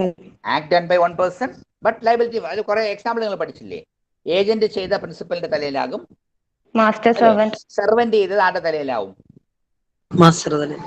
പക്ഷെ മാസ്റ്റർ സെർവന്റ് റിലേഷൻഷിപ്പും പ്രൂവ് ചെയ്യണം, കോഴ്സ് ഓഫ് എംപ്ലോയ്മെന്റിലും ആയിരിക്കണം എന്നും കൂടെ പഠിച്ചു നിങ്ങൾ. ഓക്കെ, അതിന് മാക്സിമം ഉണ്ടല്ലോ, ക്യൂ ഫാസിറ്റ് പെർ ഏലിയം ഫാസിറ്റ് പേഴ്സ് ചെയ്യുകൊണ്ട് റെസ്പോണ്ടേറ്റ് സുപ്പീരിയർ മാക്സിമം പഠിച്ചില്ലേ? അപ്പൊ അത് പക്ഷേ സാധാരണഗതിയിൽ ക്രൈം കേസിൽ ഇല്ല. പക്ഷെ ഇവിടെ നമ്മുടെ മെക്കോളെ ഒരു വകുപ്പ്, പ്രത്യേകിച്ച് ഒരു ചെറിയ ഒരു 154 എന്നൊക്കെ പറഞ്ഞ ഒരു വകുപ്പ് എടുത്ത് നോക്കി. അവിടെ നമ്മൾ മെക്കോളെ പറയുന്നുണ്ട്, ആരുടെ ലാൻഡിലാണോ ഒരു അൺലോഫുൾ അസംബ്ലി നടത്തപ്പെട്ടത് ആ ലാൻഡ് ഓണർ അല്ലെങ്കിൽ അവിടുത്തെ ഓക്യുപ്പയർ അതിനകത്ത് ലയബിൾ ആണെന്നാണ് പറഞ്ഞിരിക്കുന്നത്. അപ്പൊ അവിടെ ചെയ്തത് ആരായിരിക്കും? അൺലോഫുൾ അസംബ്ലി അവിടെ ഹെൽഡ് ചെയ്തത് ആരല്ല? പക്ഷേ ലാൻഡ് ഓണർ അല്ലെങ്കിൽ ഓക്യുപ്പർ, ആ ഓക്യുപ്പൈ ചെയ്യുന്ന ലാൻഡിന്റെ കസ്റ്റോഡിയന് എന്ത് ലയബിലിറ്റി കൊടുത്തിരിക്കുക? 154 വെച്ചിട്ട് എന്ത് കൊടുത്തിരിക്കുക? അയാളും ഏതിനകത്ത് ലയബിൾ ആവും.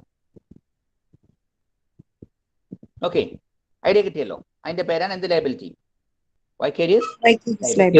ജനറൽ റൂളായിട്ട് എന്തില്ല? ജനറലി എന്തില്ല? ലയബിലിറ്റി ഇല്ല. ഓക്കെ, ഇനി ഈ ലാൻഡ് ഉടമയും കൂടെ അതിനകത്ത് ഭാഗമാണെങ്കിൽ അയാൾക്ക് കോൺസ്പിറസി എന്നൊക്കെ പറഞ്ഞ് എന്ത് ചെയ്യാം? അങ്ങനെ വരാം. അപ്പൊ അയാളും കൂടെ ഈ ക്രൈമിൽ എന്ത് വരെയാണ് അല്ലേ? അങ്ങനെ ആയിക്കൂടെ? ഓക്കെ, പറയട്ടെ അടുത്തത്. ഓക്കെ, കേട്ടല്ലോ. അടുത്ത ലയബിലിറ്റിയുടെ പേരാണ് joint liability or constructive liability. Joint liability or constructive liability അതെന്താന്ന് ചോദിച്ചാൽ, രണ്ടോ അതിലധികമോ ആളുകൾ അവരുടെ കോമൺ ഇന്റൻഷന് വേണ്ടി ഒരു കാര്യം ചെയ്യാൻ ഇറങ്ങി തിരിച്ചാൽ അതിനകത്ത് ഒരാൾ ചെയ്താലും ഓരോരുത്തരും ചെയ്തതായിട്ട് ലോ കൂട്ടുന്നതിന്റെ പേരാണ് എന്താണ്? Joint liability. Joint liability or constructive liability. ഇത് നമ്മുടെ സെക്ഷൻ IPC സെക്ഷൻ 34 പറഞ്ഞു പോണത്. സെക്ഷൻ 34 എന്താ പറഞ്ഞിരിക്കുന്നത്? എന്ത് പ്രൂവ് ചെയ്യണം? പക്ഷേ അതാണ് പോയിന്റ്. 34 പറഞ്ഞ അവിടെ എന്ത് പ്രൂവ് ചെയ്യണം? അവർക്ക് കോമൺ ഇന്റൻഷൻ ഉണ്ടെങ്കിലേ ഏത് വരുള്ളൂ. അതിന്റെ പോസ്റ്റ് മാസ്റ്റർ മർഡർ കേസൊക്കെ നിങ്ങൾ പഠിച്ചില്ലേ? ഒരു പോസ്റ്റ് മാസ്റ്റർ മർഡർ കേസ് നിങ്ങളുടെ സിലബസിലില്ലേ? ഉണ്ടോ? അതിന്റെ ഫാക്ട് ക്ലിയർ അല്ലേ? ഒരു പോസ്റ്റ് ഓഫീസിൽ കൊള്ളയടിക്കണം, ഏത് വിധേനയും കൊള്ളയടിക്കണം എന്ന് പറഞ്ഞൊരു ടീം പോവുക. അപ്പൊ അവരുടെ കോമൺ ഇന്റൻഷൻ എന്താണ്? അറ്റ് എനി കോസ്റ്റ് അവരെന്ത് ചെയ്യും? എന്തുകൊണ്ടേ വരുള്ളൂ? പണവും കൊണ്ടല്ലേ വരുള്ളൂ അല്ലേ? അങ്ങനല്ലേ അവരുടെ ഒറ്റ കോമൺ ഇന്റൻഷൻ? അതല്ലേ ഏത് വിധേനയും ബാങ്ക് കൊള്ളയടിക്കുക അല്ലെങ്കിൽ പോസ്റ്റ് ഓഫീസ് കൊള്ളയടിച്ചിട്ട് പോരാന്ന് പറഞ്ഞല്ലേ അവർ പോയിരിക്കുന്നത് അല്ലേ? അപ്പൊ ഇതിനിടയ്ക്ക് എന്ത് ചെയ്തു? ഒരാള് തടയാൻ വന്ന പോസ്റ്റ് മാസ്റ്റർ എന്ത് ചെയ്തു? കൊന്നു അല്ലേ? അപ്പൊ യഥാർത്ഥത്തിൽ ഒരാളല്ലേ കൊന്നിട്ടുള്ളൂ. പക്ഷെ ആ കേസിൽ ബാക്കിയുള്ളവർക്കും കൂടെ എന്ത് ലയബിലിറ്റി കൊടുത്തു? സെയിം ലയബിലിറ്റി കൊടുത്തു. അപ്പൊ അതിന്റെ പേരാണ് എന്ത് liability? Joint liability or constructive liability എന്ന് പറയുന്ന കാര്യം ചിലർക്ക് ലയബിലിറ്റി കൺസ്ട്രക്ട് ചെയ്ത് കൊടുക്കുകയില്ലേ? കണ്ടില്ലേ? കൺസ്ട്രക്ട്. അപ്പൊ ഇല്ലാത്തതിനെ ഉണ്ടാക്കി കൊടുക്കുന്നു. നമ്മൾ ഏത് വാക്ക് പറയുന്നത്?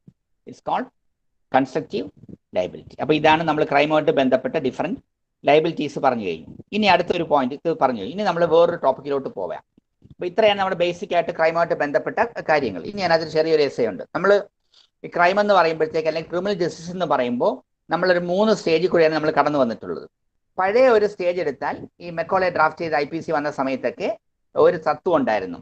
എന്തിനാണ് പണിഷ്മെന്റ് നമ്മൾ കൊടുക്കുന്നത് ചോദിച്ചാൽ പ്രതിയെ ഇല്ലാതാക്കാനാണ്, അല്ലെ കുറ്റവാളിയെ ഇല്ലാതാക്കാൻ വേണ്ടി കൊടുക്കുന്നു എന്നൊരു തത്വം ഉണ്ടായിരുന്നു അല്ലേ? പണിഷ്മെന്റ് എന്തിന് കൊടുക്കുന്നു, എങ്ങനെ കൊടുക്കണം എന്നുള്ളതിനെ പറ്റി ഒരു ചർച്ചയാണ്. അപ്പൊ പഴയ തത്വം വെച്ച് നോക്കിയാൽ എന്താണ്, പണിഷ്മെന്റ് കൊടുക്കുന്നത് എന്തിനു വേണ്ടിയാണ്? കുറ്റവാളിയെ എന്ത് ചെയ്യണം? തീർക്കാൻ വേണ്ടിയാണ്. ആ സമയത്താണ് നിങ്ങളൊരു തിയറി പഠിച്ചില്ലേ, റിട്രിബ്യൂട്ടീവ് തിയറി പഠിച്ചില്ലേ? എന്തായിരുന്നു തത്വം? Eye for eye, tooth for tooth. അപ്പൊ അന്നത്തെ കാലയളവിൽ മാക്സിമം ഇപ്പൊ പല്ലെടുത്തവന്റെ പല്ലെടുക്കണം, കണ്ണെടുത്തവന്റെ കണ്ണെടുക്കണം.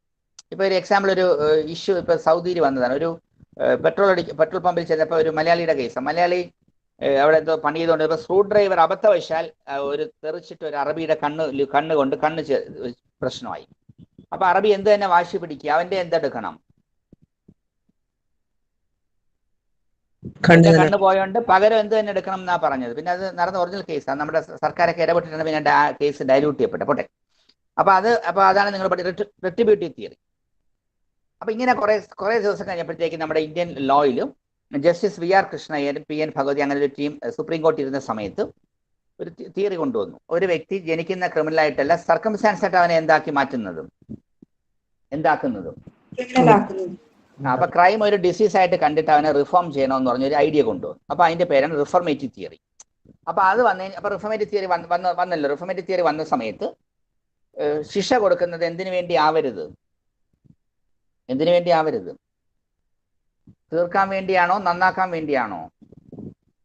നന്നാക്കാൻ വേണ്ടി. യെസ്. അപ്പൊ രണ്ട് സ്റ്റേജായി. അപ്പൊ ആദ്യത്തെ സ്റ്റേജിൽ പണിഷ്മെന്റ് കൊടുക്കുക, കുറ്റവാളിയെ തീർക്കുകയാണ്. അപ്പൊ ഡെസെൻഡൻസും പണ്ട് അതിന് മുമ്പ് വളരെ മൃഗങ്ങൾക്ക് ഇട്ടുകൊടുക്കുകയും ഗ്യാസ് ചേമ്പർ കയറ്റി അടയ്ക്കാം, അത് പല ഡിഫറെന്റ് ക്രൂഡ് ഫോംസ് ആയിരുന്നു പണ്ട്. അത് കളഞ്ഞു. പിന്നെങ്കിലും നമുക്ക് പണിഷ്മെന്റ് കൊടുക്കുന്നു. രണ്ടാമത്തെ സ്റ്റേജിൽ നമ്മൾ കണ്ട എന്താണ്? ശിക്ഷിക്കുന്നുണ്ട്, പക്ഷേ ശിക്ഷ കൊണ്ട് പ്രതിയെ തീർക്കുകയല്ല. എന്താണ്? അവനെ എന്ത് ചെയ്യണം? ഒരു നല്ല മനുഷ്യനാക്കി മാറ്റണമെന്ന് പറഞ്ഞില്ലേ, അല്ലേ? അങ്ങനെ രണ്ടാമത്തെ ഫേസ്. പക്ഷേ ഈ രണ്ട് സമയത്തും നമ്മൾ പ്രതിയെ മാത്രമേ നമ്മൾ ശ്രദ്ധിക്കുന്നുള്ളൂ. പ്രതിയെ മാത്രമേ നമ്മൾ നോക്കില്ല, വിക്ടിമിനെ നമ്മൾ ഇഗ്നോർ ചെയ്തു പോയി. അപ്പൊ വിക്ടിമിന്റെ സൈഡിലോട്ട് നമ്മൾ ചിന്തിക്കാൻ നിന്ന സമയത്താണ് ഒന്ന് രണ്ട് സുപ്രീം കോർട്ടിന്റെ വിധികളുണ്ട്. ഒരു ഡൽഹിയിലെ ഒരു യൂണിവേഴ്സിറ്റിയിലെ ഒരു പ്രൊഫസർ ഒരു സ്റ്റുഡന്റിനെ റേപ്പ് ചെയ്തൊരു കേസുണ്ട്. അപ്പൊ അതിൽ കോടതി പറഞ്ഞു സ്ത്രീയുടെ ബേസിക് റൈറ്റ് ആണ് right not to be raped. അപ്പൊ ഒരു സ്ത്രീയുടെ ഏറ്റവും വലിയ റൈറ്റ് ആണ് നോട്ട് ടു ബി റേപ്ഡ്. അപ്പൊ അവിടെ വിക്ടിമിന് കോമ്പൻസേഷൻ കിട്ടണമെന്ന് പറഞ്ഞു. പിന്നെ കുറച്ച് ദിവസം കഴിഞ്ഞപ്പോൾ ഒരു ബംഗ്ലാദേശി ലേഡിയെ റെയിൽവേ ഉദ്യോഗസ്ഥന്മാർ ഗ്യാങ് റേപ്പ് ചെയ്തു. കേസാ. Chairman railway board ചന്ദ്രിമ Das. ഈ കേസിന് സുപ്രീം കോർട്ട് പറഞ്ഞു ആ സ്ത്രീ വിക്ടിം സൈഡിലും കൂടെ നമ്മൾ ചിന്തിക്കണം. വെറുതെ ഒരു വിക്ടിം ആയതിനു ശേഷം പ്രതിയെ ശിക്ഷിച്ചിട്ട് എന്ത് ഗുണം, വിക്ടിമിന് എന്തെങ്കിലും കിട്ടണ്ടേന്ന് ചോദിച്ചിട്ട് വിക്ടിമിന്റെ സൈഡിൽ ചിന്തിച്ചു തുടങ്ങി. ഇങ്ങനെ നിന്ന സമയത്താണ് ഡൽഹിയിൽ നിർഭയ കേസ് വന്നിട്ട് ആകെ വിവാദമായപ്പോൾ നമ്മുടെ സെൻട്രൽ സർക്കാർ എന്ത് ചെയ്തു? ജസ്റ്റ് വർമ്മ കമ്മീഷനെ വെച്ചിട്ട് വിക്ടിമിന് വേണ്ടി കുറെ കാര്യങ്ങൾ തീരുമാനമെടുത്തു. അങ്ങനെ നമ്മുടെ എല്ലാ ലോയിലും വിക്ടിംസിന് വേണ്ടി കുറെ അമെൻമെന്റ്സ് വന്നു. അത് നമ്മൾ ന്യൂ ആന്റി റേപ്പ് ലോ എന്നാണ് CRPC നമ്മൾ പറയുന്നത്. അത് CRPC, IPC, evidence act, POCSO നിയമങ്ങളിലൊക്കെ വലിയ മാറ്റങ്ങൾ 2013 വന്നു. അതാണ് നമ്മുടെ മൂന്നാമത്തെ സ്റ്റേജ്. ഇപ്പം നമ്മൾ അവിടെയാണ് നിൽക്കുന്നത്. അപ്പം ഇപ്പം നമ്മുടെ ക്രിമിനൽ കേസിലും ക്രിമിനൽ ജസ്റ്റിസിന് 3 എയിംസ് ഉണ്ടെന്നാണ് പറയുന്നത്. പ്രതിയെ നമ്മൾ ശിക്ഷിക്കണം, അതോടൊപ്പം പ്രതിയെ റിഫോം ചെയ്ത് നല്ലവനാക്കണം, കൂട്ടത്തിൽ ആരും കൂടെ രക്ഷപ്പെടണം, വിക്ടിം കൂടി. അപ്പൊ വിക്ടിമിനെയും കൂടെ പ്രൊട്ടക്ട് ചെയ്യണം. അപ്പൊ ഇതാണ് നമ്മുടെ ഇപ്പോഴത്തെ ക്രിമിനൽ ജസ്റ്റിസ് സിസ്റ്റം. ഓക്കെ, ഇത് നമ്മുടെ IPC-ക്കകത്തുള്ള മാറ്റങ്ങൾ മനസ്സിലാക്കാൻ വേണ്ടി പറഞ്ഞു. ഇതും കൂടെ നിങ്ങൾ ഇൻട്രോ എവിടെയെങ്കിലും എഴുതിക്കണം. അപ്പൊ ഇതാണ് ഇപ്പോഴത്തെ സിറ്റുവേഷൻ. 3 സ്റ്റേജാണ്. Stage 1, stage 2, stage 3. അപ്പോൾ സ്റ്റേജ് 3ലാണ് നമ്മളിപ്പോൾ നിൽക്കുന്നത്. എസ്പെഷ്യലി ആഫ്റ്റർ സ്റ്റേജ് 3ക്ക് അടിത്തറ ഇട്ടത് ഇന്ത്യൻ സുപ്രീം കോർട്ടാണ്. അത് ഒരു കേസിന്റെ പേര്, ആദ്യം പറഞ്ഞ കേസിന്റെ പേര് ബോധിസത്വ ഗൗതം വേഴ്സസ് സുബ്ര ചക്രവർത്തി എന്നാണ് ആ കേസിന്റെ പേര്.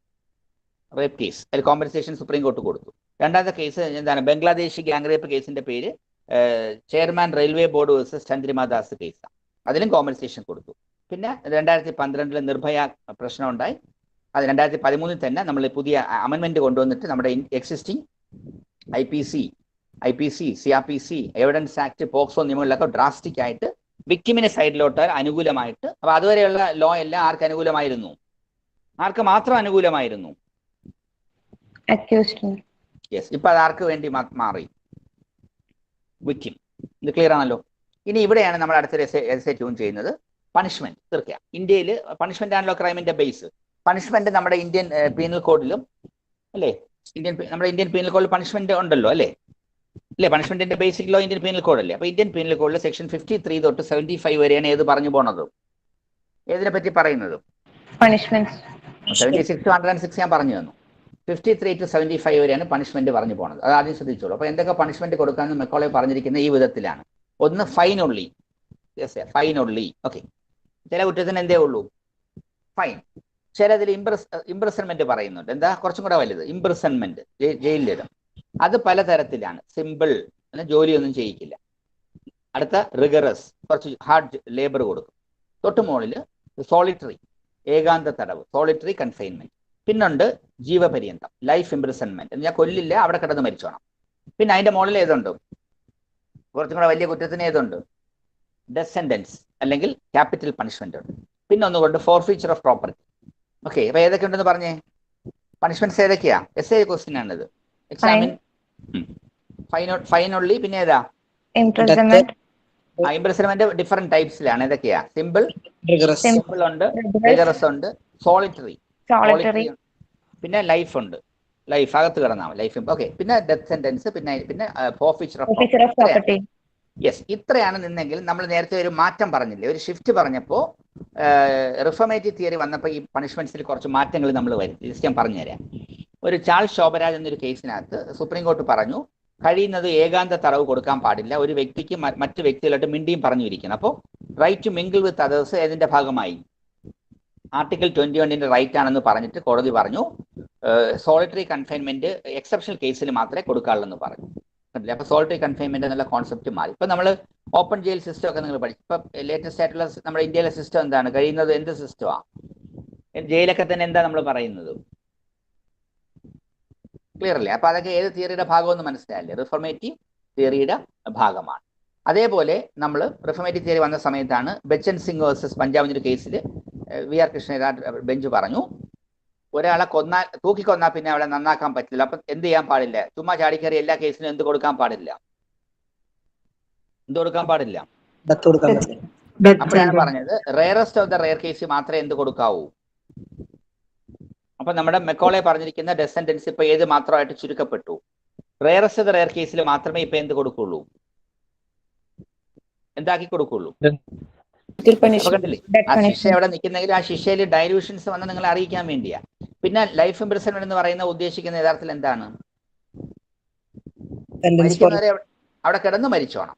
പക്ഷെ അതിനെ നമ്മൾ 14 വർഷമൊക്കെ ആയിട്ട് മാറ്റി. അപ്പൊ ചുരുക്കി പറഞ്ഞാൽ ഈ റിഫോർമേറ്റീവ് തിയറി വന്നതിന് ശേഷം ഈ മെക്കോളെ പറഞ്ഞിരിക്കുന്ന ശിക്ഷ ആസ് സച്ച് നമ്മൾ എന്ത് ചെയ്യുന്നില്ല. അത് ഞാൻ പറഞ്ഞു ആസ് സച്ച് എന്ത് ചെയ്യില്ല, അല്ല. അപ്പൊ ഇവിടെയാണ് ഇത് വന്നതിന് ശേഷം അപ്പൊ ഇത് ഒരു രണ്ട് നെഗറ്റീവ് കൊണ്ട് ഈ റിഫോർമേറ്റീവ് തിയറിയിൽ ശരിയല്ല എന്ന് പറഞ്ഞ് വലിയ വിമർശനം വന്ന് നിൽക്കുന്ന സമയത്താണ് ഇനി റിഫോർമേറ്റീവ് തിയറിയുടെ പാതയിലാണ് നമ്മൾ ജുവനൈൽ ജസ്റ്റിസ് ആക്ട് കൊണ്ടുവന്നതും ജുവനൈലായിട്ടുള്ള വ്യക്തിയൊക്കെ ക്രൈം ചെയ്താൽ പരിഗണന കൊടുത്തു. പക്ഷെ നിങ്ങൾ അറിയില്ല, നിർഭയ കേസിൽ ഏറ്റവും ക്രൂരമായിട്ട് ചെയ്തതെല്ലാം ആരാണ്?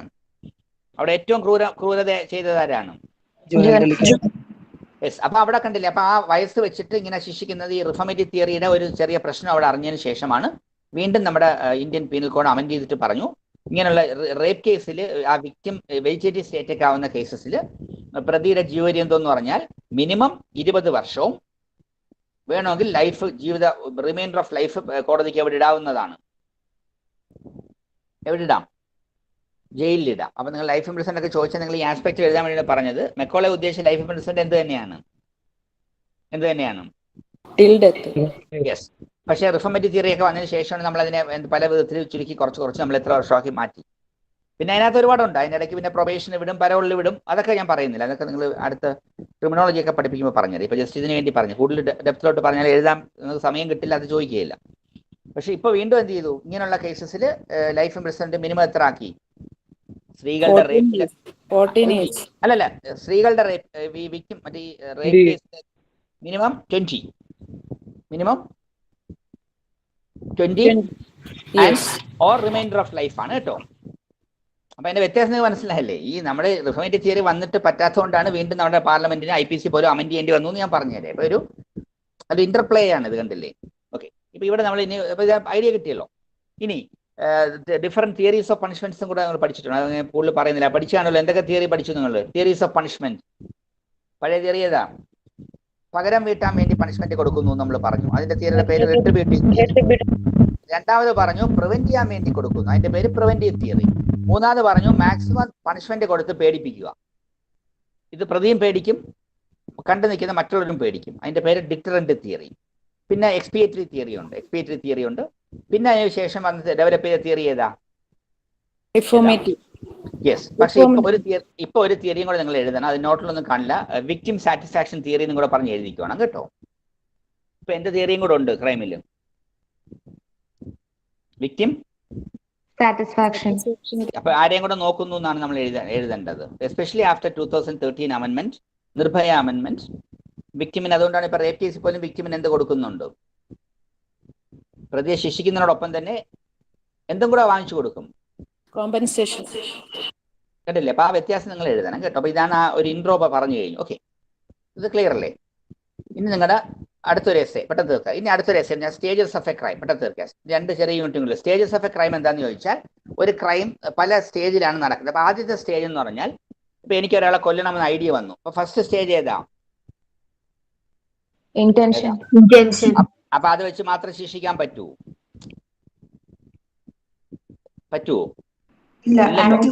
കാരണം അങ്ങനെയാണെങ്കിൽ നമ്മുടെ ഇന്ത്യൻ പീനൽ കോഡിൽ പറയുന്ന എല്ലാ കുറ്റകൃത്യങ്ങളും ചെയ്യാൻ എല്ലാ മനുഷ്യനും ആഗ്രഹങ്ങളുണ്ടല്ലോ, അല്ലേ? എല്ലാവർക്കും എല്ലാ ഇന്റൻഷനകത്ത് വന്നു, പക്ഷെ അതിന് ശിക്ഷയില്ല. 2, ഇപ്പൊ ഒരാളെ കൊല്ലാൻ തോന്നി. അടുത്ത എന്താന്ന് ചോദിച്ചാൽ, ഞാനപ്പോ എനിക്ക് വിഷം വെച്ച് കൊല്ലണം. അപ്പൊ ഞാൻ പോയി വിഷം വാങ്ങി. അല്ലെങ്കിൽ ഒരു കേസിൽ ഭാര്യയെ പാമ്പിനെ കൊണ്ട് കൊത്തിക്കൊന്നു എന്ന് പറഞ്ഞ് വായിച്ചില്ലേ നിങ്ങൾ, അല്ലേ? അപ്പൊ പാമ്പാട്ടിയെ കാണുന്നു, പാമ്പിനെ കളക്ട് ചെയ്യുന്നു, കുപ്പിയിൽ. ഇതൊക്കെ ഏത് സ്റ്റേജാ? പ്രിപ്പറേഷൻ ആണ്. പ്രിപ്പറേഷൻ. ഇനി വിഷം ഒരു ആളെ കുടിക്കാൻ വേണ്ടി ഞാൻ വിഷം കലക്കി വെച്ചു. അപ്പോൾ വിഷം കലക്കി വെച്ചപ്പോ അത് പൂച്ച കുടിച്ചിട്ട് മരിച്ചെന്ന് വിചാരിക്കുക.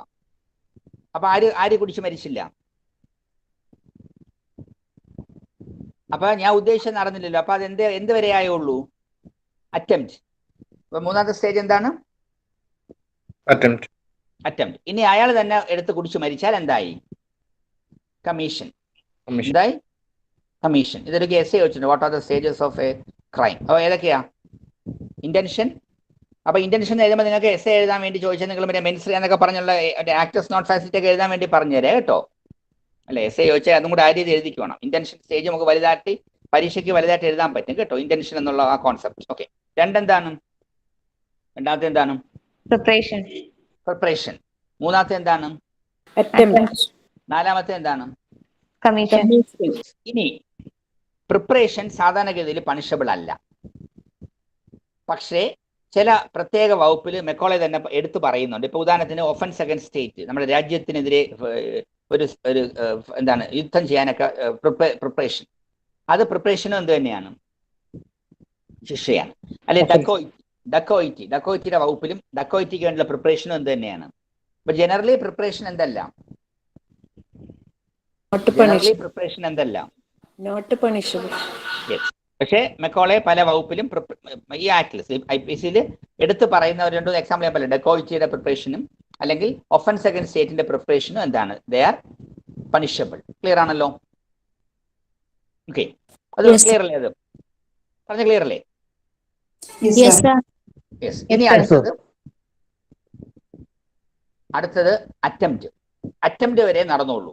അപ്പൊ ഒഫൻസ് കംപ്ലീറ്റ് ആയില്ലല്ലോ. കംപ്ലീറ്റ് ആവണമെങ്കിൽ ഏത് നടക്കണം? അപ്പൊ കംപ്ലീറ്റ് അല്ലാത്ത കുറ്റകൃത്യങ്ങൾ നമ്മൾ വിളിക്കുന്ന, അപ്പൊ അറ്റംപ്റ്റ് വരെ വന്ന് നിൽക്കുന്നതിന്റെ പേരാണ് ഇൻകംപ്ലീറ്റ് ഒഫൻസ്, അല്ലെ ഇൻകോയറ്റ്. INCHOATE. എന്ത് offence? Incomplete or ഇൻകോയറ്റ്. INCHOATE. ഇൻകോയറ്റ് offence എന്ന് പറയും. അപ്പൊ അത് ചോദിച്ചാൽ എഴുതേണ്ട മനസ്സിലായി ഏതുവരെയുള്ള സ്റ്റേജ് എഴുതണം? ഇന്റൻഷനായി, പ്രിപ്പറേഷനായി. ഞാൻ ആ പാല് പൂച്ച കുടിച്ച് മരിച്ച എഴുതിയാൽ മതി. എക്സാമ്പിൾ അതാണ്. ഓക്കെ. അപ്പൊ അറ്റംപ്റ്റില്ലേ നടന്നോളൂ. അല്ലെ, ഒരാളെ വെടിവെച്ചു. അപ്പൊ അയാളുടെ പുറത്തുള്ളത് അടുത്ത് നിന്ന് പശുവിന്റെ പുറത്തുകൊണ്ട് പശു ചത്തു. ഓക്കെ, ഇതാണ് എക്സാമ്പിൾ. ഇനി ഇവിടെ വേറൊരു പ്രശ്നമുണ്ട്. ഞാൻ B കുടിച്ച് ചാവാൻ വേണ്ടി വെച്ച വിഷം C വന്നെടുത്ത് കുടിച്ച് മരിച്ചു. ഞാൻ ലയബിൾ ആണോ? എന്റെ ഇന്റൻഷൻ B വിഷം കുടിച്ച് മരിക്കാൻ, പക്ഷെ Bക്ക് പകരം Bയെ കാണാൻ വന്ന C ആ പാലെടുത്ത് കുടിച്ച് മരിച്ചു. ലയബിളാണ് സർ. എന്താ അതിനൊരു ഒരു വാക്കുണ്ടല്ലോ ആ ലയബിലിറ്റിക്ക്?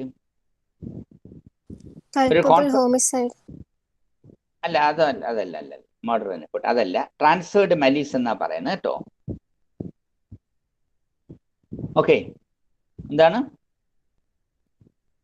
ലയബിൾ തന്നെയാണ്, ഒരു കോൺസെപ്റ്റ് ഇവിടെ പറയാം. ട്രാൻസ്ഫേർഡ്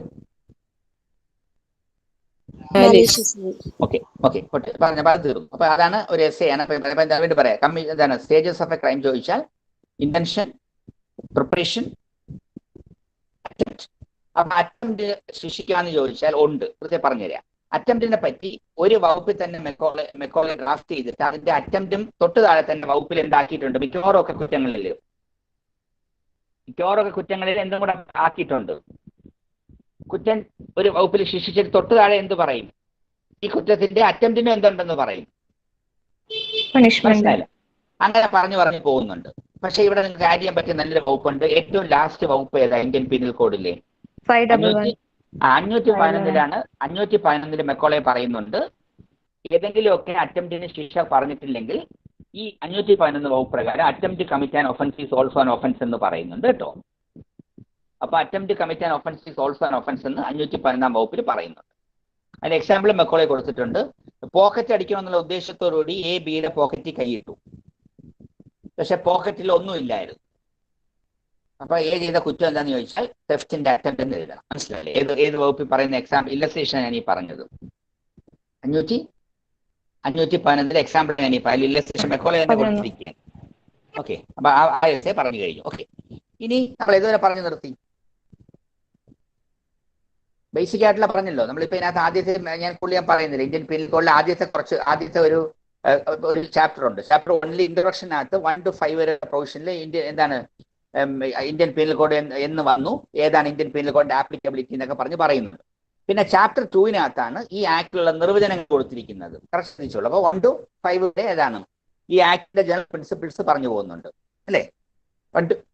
ജസ്റ്റ് എന്റെ ചാപ്റ്റർ 1 ഒരു ഇൻട്രൊഡക്ഷൻ ആണ്. അതിൽ ഈ IPC എന്ന് വരും, ഏതൊക്കെയാണ് ആപ്ലിക്കേഷൻ. ഇപ്പൊ ജമ്മു കാശ്മീരിലൊക്കെ എക്സ്റ്റെൻഡ് ചെയ്തിട്ടുണ്ട് കേട്ടോ. 2019 ജമ്മു കാശ്മീർ അറിയാലോ, 370 എടുത്ത് കളഞ്ഞിട്ട് ഈ കോളയുടെ കോഡ് എവിടെയും പോകും. അപ്പോട്ടെ, ഇനി അടുത്ത ജനറൽ എക്സ്പ്ലനേഷൻസ് എന്ന് പറഞ്ഞ് കുറെ ഡെഫിനേഷൻ ഇവിടെ കൊടുത്തിട്ടുണ്ട്. അത് നിങ്ങൾ ജസ്റ്റ് ഒന്ന് വായിച്ചു വയ്ക്കുക കേട്ടോ. കുറെ ഇപ്പൊ ഫെയ്ത്ത് അല്ലെങ്കിൽ വോളണ്ടറിലി എന്നൊക്കെ പറഞ്ഞ് കുറെ വാക്കുകൾ ഇവിടെ കൊടുത്തിട്ടുണ്ട്. മൂവൽ പ്രോപ്പർട്ടി എന്താണ്, ആക്ട് എന്താണ്, ഒമിഷൻ എന്താണെന്ന് അത് കുറെ എന്താണ്. അതൊരു 6 തൊട്ട് 52A വരെ എന്തിനെ പറ്റി മാറ്റിയിട്ടിരിക്കുക നിർവചനങ്ങളാണ്. അതിൽ ഒന്നാണ് ഹാർബർ. ലാസ്റ്റ് വകുപ്പ് 52A ഹാർബർ. ഹാർബർ എന്ന് പറയുമ്പോൾ ഉദ്ദേശിക്കുന്ന വാക്ക് എന്താണെന്ന് അറിയാമോ? ഒരു പ്രതിയെ നമ്മൾ അയാൾ ഷെൽട്ടർ കൊടുക്കുന്നത് നമ്മൾ പറയുന്നത് ഹാർബറിങ് എന്നാ പറയുന്നത് കേട്ടോ. ഒരു പ്രതിയെ നിയമത്തിൽ നിന്ന് സ്ക്രീൻ ചെയ്യാൻ വേണ്ടി നമ്മൾ എന്ത് ചെയ്യുന്നു? ഭയം കൊടുക്കുന്നു. അയാൾക്ക് ഫുഡും ഡ്രസ്സും താമസിക്കാനൊക്കെ ഒരുക്കി കൊടുത്താൽ നമ്മൾ അതിനെ എന്ത് വിളിക്കും? നമ്മൾ ചെയ്ത കുറ്റം എന്താണ്? ഹാർബറിംഗ് ഓഫ് ഒഫൻഡ്. പക്ഷെ അവിടെ പറയുന്നുണ്ട് ഭർത്താവ് ഭാര്യയ്ക്കോ ഭാര്യ അങ്ങനെ ഒരു എക്സെപ്ഷൻ കൊടുത്തിട്ടുണ്ട് കേട്ടോ. അത് ഇതിനകത്ത് വരില്ല എന്ന് പറഞ്ഞ 1-2 വകുപ്പിൽ മെക്കോളെ പറയുന്നുണ്ട്. ഓക്കെ, ഇനി ചാപ്റ്റർ 3 ഞാൻ പറഞ്ഞത് എന്താണ്? 52A കഴിഞ്ഞിട്ട് പറഞ്ഞ വകുപ്പ് ഏതാ? 53 തൊട്ട് 75 വരെ പറഞ്ഞതിനെ പറ്റിയാ. നിങ്ങൾ അങ്ങനെയാണ് പഠിക്കേണ്ടത് കേട്ടോ. നിങ്ങൾ ഇത് ഒരു ജുഡീഷ്യൽ ടെസ്റ്റ് ഒക്കെ പ്രിപ്പയർ ചെയ്യുമ്പോൾ നിങ്ങൾ അങ്ങനെയാണ് ഇത് പഠിച്ചു വെക്കേണ്ടത്. ചാപ്റ്റർ 1 ഇന്ന വകുപ്പ് തൊട്ട് ഇന്ന വകുപ്പ്. വളരെ ഒരു വിഷ്വൽ നിങ്ങളുടെ മനസ്സിനകത്ത് തന്നെ. അത് ഒറ്റയടിക്ക് 5-11 പഠിക്കാൻ പറ്റില്ല. പക്ഷെ നിങ്ങളത് എക്സ്പീരിയൻസിൽ കൂടെ ജുഡീഷ്യൽ ടെസ്റ്റ് ഒക്കെ എഴുതുമ്പോൾ പ്രിപ്പയർ ചെയ്യണം കേട്ടോ. ഇപ്പൊ ഒരു ഐഡിയ കിട്ടിയില്ലേ? പണിഷ്മെന്റിനെ പറ്റി എക്സ്പ്ലെയിൻ ചെയ്താൽ നിങ്ങൾക്ക് ഒന്നും കിട്ടിയില്ലെങ്കിൽ എന്ത് എഴുതാം? ഇന്ത്യൻ പീനൽ കോഡിൽ ചാപ്റ്റർ 3 പറഞ്ഞിരിക്കുന്നു എന്ന് പറഞ്ഞുകൂടെ ഇല്ലേ? എന്നിട്ട് ഏത് വകുപ്പോട്ട് ഏത് വകുപ്പ് എഴുതാം? എന്ന് പറഞ്ഞ് ഇൻട്രോ കാണിക്കുമ്പോൾ വാല്യൂ എന്നവർക്ക് കൃത്യമായിട്ട് നമുക്ക് ഒരു ഐഡിയ കൊടുക്കാം. നമുക്കിത് അറിയാം ഈ വകുപ്പ്. പിന്നെ അതിനകത്തുള്ള ആഡ് ചെയ്താൽ മതി നിങ്ങൾ. പിന്നെ ചാപ്റ്റർ 4 ഞാൻ നേരത്തെ പറഞ്ഞല്ലോ, അതിന്റെ പേരെന്താണ്? ചാപ്റ്റർ 4 ജനറൽ എക്സെപ്ഷൻസ് അല്ലെങ്കിൽ ഡിഫൻസ് എന്ന് പറഞ്ഞ ഏത് വകുപ്പോട്ട് ഏത് വകുപ്പ് വരെ? 106 വരെ ഏതാണ്? 12 ഡിഫൻസ് അല്ലേ? അതിൽ നിങ്ങൾ ഓരോ ഡിഫൻസിന്റെ വകുപ്പ് ബൈഹാർട്ട് ചെയ്താൽ അത് പഠിച്ചിട്ട് പോകണം കേട്ടോ. അപ്പൊ ഞാൻ പറഞ്ഞില്ലേ മിസ്റ്റേക്ക് ഓഫ് ഫാക്ട്, അത് 76ഉം 79 അല്ലെങ്കിൽ രണ്ടാമത് പറഞ്ഞ എന്താണ്? ജുഡീഷ്യൽ ആക്ട് 77, 78 അങ്ങനെ പറഞ്ഞ് നിങ്ങൾ ആക്സിഡന്റ് 80 അല്ലേ? അല്ലെങ്കിൽ നെസസിറ്റി 81 ഇങ്ങനെ എന്ത് ചെയ്തോണം? വകുപ്പ് ഒന്ന് ആഡ് ചെയ്തോണം കേട്ടോ. 12-നകത്ത് പ്രൈവറ്റ് ഡിഫൻസ് കിട്ടിയാൽ നിങ്ങൾ ഒറ്റയടിക്ക് പറയാം 96 to ഏതാ? 106. അപ്പൊ നമ്മൾ 106 വരെ വന്ന് നിൽക്കുക. പെട്ടെന്ന് 2 ചെറിയ യൂണിറ്റും കൂടി. ഇനി നിങ്ങളുടെ സിലബസിലുള്ളത് അബറ്റ്മെന്റ്. ചാപ്റ്റർ 5 എന്ന് പറഞ്ഞ IPCക്കകത്ത് മെക്കോളെ കൊടുത്തിട്ട് 107 തൊട്ട് 120 വരെയുള്ള വകുപ്പുകളിൽ എന്ത് കൊടുത്തിരിക്കുക? അബറ്റ്മെന്റ്. അപ്പൊ നമ്മൾ നേരത്തെ പറഞ്ഞില്ലേ എന്താണ്? Intention, preparation, attempt, commission. അതുപോലെ തന്നെ ഒരു കുറ്റം ചെയ്യുന്നതിന് പ്രേരിപ്പിക്കുന്നത് എന്ത് തന്നെയാണ് കൊടുത്തിരിക്കുന്നത്? 107 തൊട്ട് ഏത് വരെയാ? 107 തൊട്ട് ഇത് വരെയാ 20. 120. ജസ്റ്റ് അതിന്റെ ക്രക്സ് മാത്രമേ പറയുള്ളൂ. അപ്പൊ കുറ്റം ചെയ്യുന്നത് പോലെ തന്നെ കുറ്റം ചെയ്യാൻ പ്രേരിപ്പിക്കുന്നത് കുറ്റമാണ്. അത് 107 അബറ്റ്മെന്റിനെ പറ്റി പറയുന്നത്. പിന്നെ ആ കുറ്റം പ്രേരിപ്പിക്കുന്നതിന്റെ പേര് അബറ്റർ എന്നാണെന്ന് 108 പറയുന്നുണ്ട്. പിന്നെ എന്തുകൊണ്ടാണ് ഈ 120 വകുപ്പ് എന്ന് പറഞ്ഞാൽ നിങ്ങൾ വായിച്ചാൽ മതി.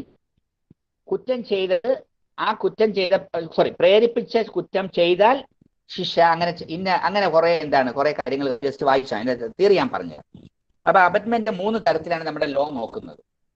എങ്ങനെയാണെന്ന് പറയാം, 3 വിധത്തിൽ ഇപ്പൊ നിങ്ങൾക്ക് ഒരാളെ അബറ്റ് ചെയ്യാം. ഒന്ന് by intentional aid. By intentional aid എന്ന് പറയുമ്പോൾ ഇപ്പൊ എയും ബിയും തമ്മിൽ അടി കൂടിക്കൊണ്ട് നിന്ന് അപ്പൊ നിങ്ങൾ ഒരു കത്തി കൊണ്ട് എയുടെ കൈ പിടിപ്പിച്ചു കൊടുക്കുക. അപ്പൊ കുത്തിയത് കത്തി വെച്ചിട്ടാണ്. അപ്പൊ നിങ്ങൾ ചെയ്തിരിക്കുന്നത് എന്താണ്? അടി കൂടിക്കൊണ്ട് നിന്ന എയുടെ കയ്യിൽ നിങ്ങൾ എന്തുകൊണ്ട് പിടിപ്പിച്ചു കൊടുത്തു? കത്തി കൊണ്ട് കൊടുത്തു. അപ്പൊ കത്തി കുത്താനുള്ള പ്രചോദനം കൊടുത്ത നിങ്ങളല്ലേ, അല്ലേ? അപ്പൊ നിങ്ങൾ അവന്റെ പ്രതിയായോ ഇല്ലേ? കാരണം അവനെ അടുക്കാൻ വേണ്ടി നിന്ന എയാണ്. നിങ്ങൾ അവനെ കൊണ്ട് എന്ത് ചെയ്യിച്ചു? ഇൻസ്റ്റിഗേറ്റ് ചെയ്ത്. യെസ്. അപ്പൊ നിങ്ങളുടെ കുറ്റം എന്താണ്? നിങ്ങൾ അബറ്റ്മെന്റ് ബൈ ഇന്റൻഷണൽ എയ്ഡ് ആണ്. ഇനി വേറെ എക്സാമ്പിൾ, അബറ്റ്മെന്റ് ബൈ കോൺസ്പിറസി. ഗൂഢാലോചനയിൽ പങ്കെടുത്തിട്ടുണ്ടെങ്കിലും അബറ്റ് ചെയ്യാം. ഉദാഹരണത്തിന് ഇപ്പൊ നിങ്ങൾ 5 പേര് കൂടി ഒരാൾ അടി കൊടുക്കാന്ന് പറഞ്ഞുകൊണ്ടിരിക്കുക. നമ്മൾ 6 പേരുണ്ട്, ഞാനുണ്ട്. അപ്പൊ നിങ്ങൾ പറയുന്ന അടി കൊടുക്കാന്ന്. അപ്പൊ ഞാൻ അവിടെ അവന്റെ കാല് അങ്ങോട്ട് അടിച്ചൊടിക്കാൻ വേണ്ടി ഞാൻ പറയാം. നിങ്ങൾ വെറുതെ അടിച്ചു വന്ന് പേടിപ്പിക്കാൻ വേണ്ടി ഞാൻ നിങ്ങളുടെ അടുത്ത് എന്ത് പറയാം? അത് പറ്റില്ല, അവന്റെ കാല് അടിച്ചൊടിക്കും. അപ്പൊ ഞാൻ അതുവഴി നിങ്ങളെ കൊണ്ട് ഞാൻ എന്ത് ചെയ്യിക്കാം? ഇപ്പൊ കോൺസ്പിറസിയിൽ പങ്കെടുത്താലും മതി. ഇനി മൂന്നാമത്തെ ഒരു സാധനം ബൈ ഇൻസ്റ്റിഗേറ്റ്. അതെന്താന്ന് ചോദിച്ചാൽ സൈക്കോളജിക്കൽ ആയിട്ടുള്ള ഒരു സാധനമാണ്. അതിലൊരു കേസ് നിങ്ങളുടെ സിലബസിലുണ്ട്. 6 വേഴ്സസ് മോഹിത് എന്നൊരു കേസിന്റെ ഫാക്റ്റ് ആണ്. 6 വേഴ്സസ് മോഹിത്. ഇവിടെ 6 എന്ന് പറയുന്നത് എന്താണെന്ന് മനസ്സിലായില്ലേ? 6 എന്നുള്ള വാക്ക് എന്തിനെ സൂചിപ്പിക്കുന്നതെന്ന് അറിയാലോ, അല്ലേ? 6 വേഴ്സസ് നമ്മൾ കുറെ എടുത്ത് ഇപ്പൊ പഠിച്ചില്ലേ? 6 വേഴ്സസ് പൂനെ ഫാത്തിമ പഠിച്ചു. ഇപ്പോൾ 6 വേഴ്സസ് മോഹിത് പഠിച്ചില്ലേ? 6 എന്താ സൂചിപ്പിക്കുന്നത്? എന്തോ ഇവിടെ നമ്മൾ സ്റ്റേറ്റ് ആയതുകൊണ്ട് റെക്സ് അല്ലെങ്കിൽ റെജീന കേട്ടോ. രണ്ടും ഉണ്ട്, റെക്സ് അല്ലെങ്കിൽ റെജീന, രണ്ടും വരും. റെക്സ് അല്ലെങ്കിൽ റെജീന ഏതൊരു ടേമാണ്. കിങ് റെക്സ് അല്ലെങ്കിൽ ക്യൂൻ റെജീന 6. ഓക്കെ. അപ്പൊ ഈ മോഹിത്തിന്റെ കേസിൽ ഇത്രയേ ഉള്ളൂ. ഒരു ഭർത്താവ് മരിച്ച് ചേത കത്തിക്കൊണ്ടിരുന്ന സമയത്ത് ഒരു ഭാര്യ 2 മനസ്സിൽ നിൽക്കുക. അപ്പൊ അന്ന് ഈ സതി സിസ്റ്റം ഇവിടെ ഉണ്ട്, സതി. അപ്പൊ ഭാര്യ അതിൽ ചാടണോ സതി കമ്മിറ്റ് ചെയ്യണോ എന്നുള്ള ഒരു ചിന്താഗതിയിൽ നിന്ന സമയത്ത് അവിടെയുള്ള ബ്രാഹ്മണന്മാര് പൂജ ചെയ്തുകൊണ്ടിരുന്ന ഒരു പ്രത്യേക താളത്തിൽ രാമരാമ എന്നൊക്കെ പാടി. അപ്പൊ ഈ ഒരു താളത്തിൽ പാടിക്കൊടുത്തപ്പോ ഇത് കേട്ടിട്ടാണ് ആർക്ക് ഒരു പ്രചോദനം വന്ന ചാടാൻ? യെസ്. അപ്പൊ ആ രാമരാമ പാടി വരെ എന്ത് ചെയ്തു? അപ്പൊ അവരെ എന്തിന് അക്യൂസ് ചെയ്തു? Abetment by instigation. അവര് ചാടാൻ പറഞ്ഞിട്ടില്ല, പിടിച്ച് തള്ളിയിട്ടില്ല. അവരാകെ എന്തേ ചെയ്തോളൂ? താളത്തിൽ പാടിയിട്ടേ ഉള്ളൂ. അപ്പൊ ഇതാണ് ഇൻസ്റ്റിഗേഷൻ. അപ്പൊ ഈ 3 വിധത്തിലാണ് എന്ത് നടക്കുന്നത്, അല്ലേ? അപ്പൊ അബറ്റ്മെന്റ് എന്താണെന്ന് മനസ്സിലായി. അപ്പൊ അബറ്റ്മെന്റിന്റെ ഡെഫിനിഷൻ ഇത്രയേ ഉള്ളൂ. അത് ചോദിച്ചാൽ നിങ്ങൾ 107 to 120 വരെ എഴുതണം. അബറ്റ്മെന്റിനെ നമ്മൾ 3 തരത്തിലാണ് 107 വകുപ്പ് കണക്കാക്കുന്നത്. ഇനി 108 പറയുന്നത് അബറ്റ് ചെയ്യുന്നതിന്റെ പേര് അബറ്റർ ആണെന്നും. പിന്നെ കുറെ ഉണ്ട്, കുറെ കത്തി ടോപ്പിക്സ്. നിങ്ങൾ ജസ്റ്റ് ഒന്ന് വായിച്ചാൽ, ഇൻഡെക്സ് എടുത്തിട്ട് വായിച്ചാൽ കൂടുതൽ ഞാൻ പറയുന്നത്. നിങ്ങൾ ജസ്റ്റ് ഓരോ സെക്ഷൻ വായിച്ചിട്ട് അതേപടി തന്നെ മനസ്സിൽ കയറ്റിയിരുന്നാൽ മതി. ഇപ്പൊ ഇന്ത്യക്ക് വെളിയിലുള്ള കുറ്റങ്ങൾ അബറ്റ് ചെയ്താലുള്ള ശിക്ഷ എന്താണ്, അല്ലെങ്കിൽ അബറ്റ് ചെയ്തത് ഒന്നിന് പക്ഷെ ചെയ്തത് വേറൊന്നിനാണെങ്കിൽ എന്താണ് ബാധ. ഇങ്ങനെ കുറെ പബ്ലിക് സർവന്റിനെ അബറ്റ്, ഇങ്ങനെ കുറച്ച് കാര്യങ്ങളുണ്ട് കേട്ടോ. ഇനി അത് ചാപ്റ്റർ തീർന്നു. ഇനി അടുത്ത ചാപ്റ്റർ, ചാപ്റ്റർ നമ്മൾ 5 അല്ലേ പറഞ്ഞു. 5-ന് ശേഷം ഒരു പുതിയ ചാപ്റ്റർ, പുതിയ മീൻസ് ഇപ്പോഴല്ല, പുതിയതായിട്ട് ചേർത്തു. ഒറിജിനൽ ഇല്ലാത്തതാണ്. Chapter 5A. അതിന്റെ പേര് ക്രിമിനൽ കോൺസ്പിറസി എന്നാണ്. എന്താണ്? Criminal conspiracy. അത് പറയാൻ കാര്യം നമ്മൾ കോൺസ്പിറസി പറ്റി പറഞ്ഞു. അപ്പൊ ക്രിമിനൽ കോൺസ്പിറസി എന്താണെന്ന് 120A-ലും 120B-ലുമാണ് പറഞ്ഞു പോണത്. 120A-ലാണ് കോൺസ്പിറസിയുടെ നിർവചനവും 120B-ലാണ് അതിന്റെ ശിക്ഷ കൊടുത്തിട്ട്. കാര്യം ഇത്രയേ ഉള്ളൂ. 2 അതിലധികം ആളുകൾ ഒരു കുറ്റം ചെയ്യാനുള്ള എഗ്രിമെന്റിൽ എത്തിച്ചേരുന്നതിന്റെ പേരാണ് എന്താണ്? Criminal conspiracy.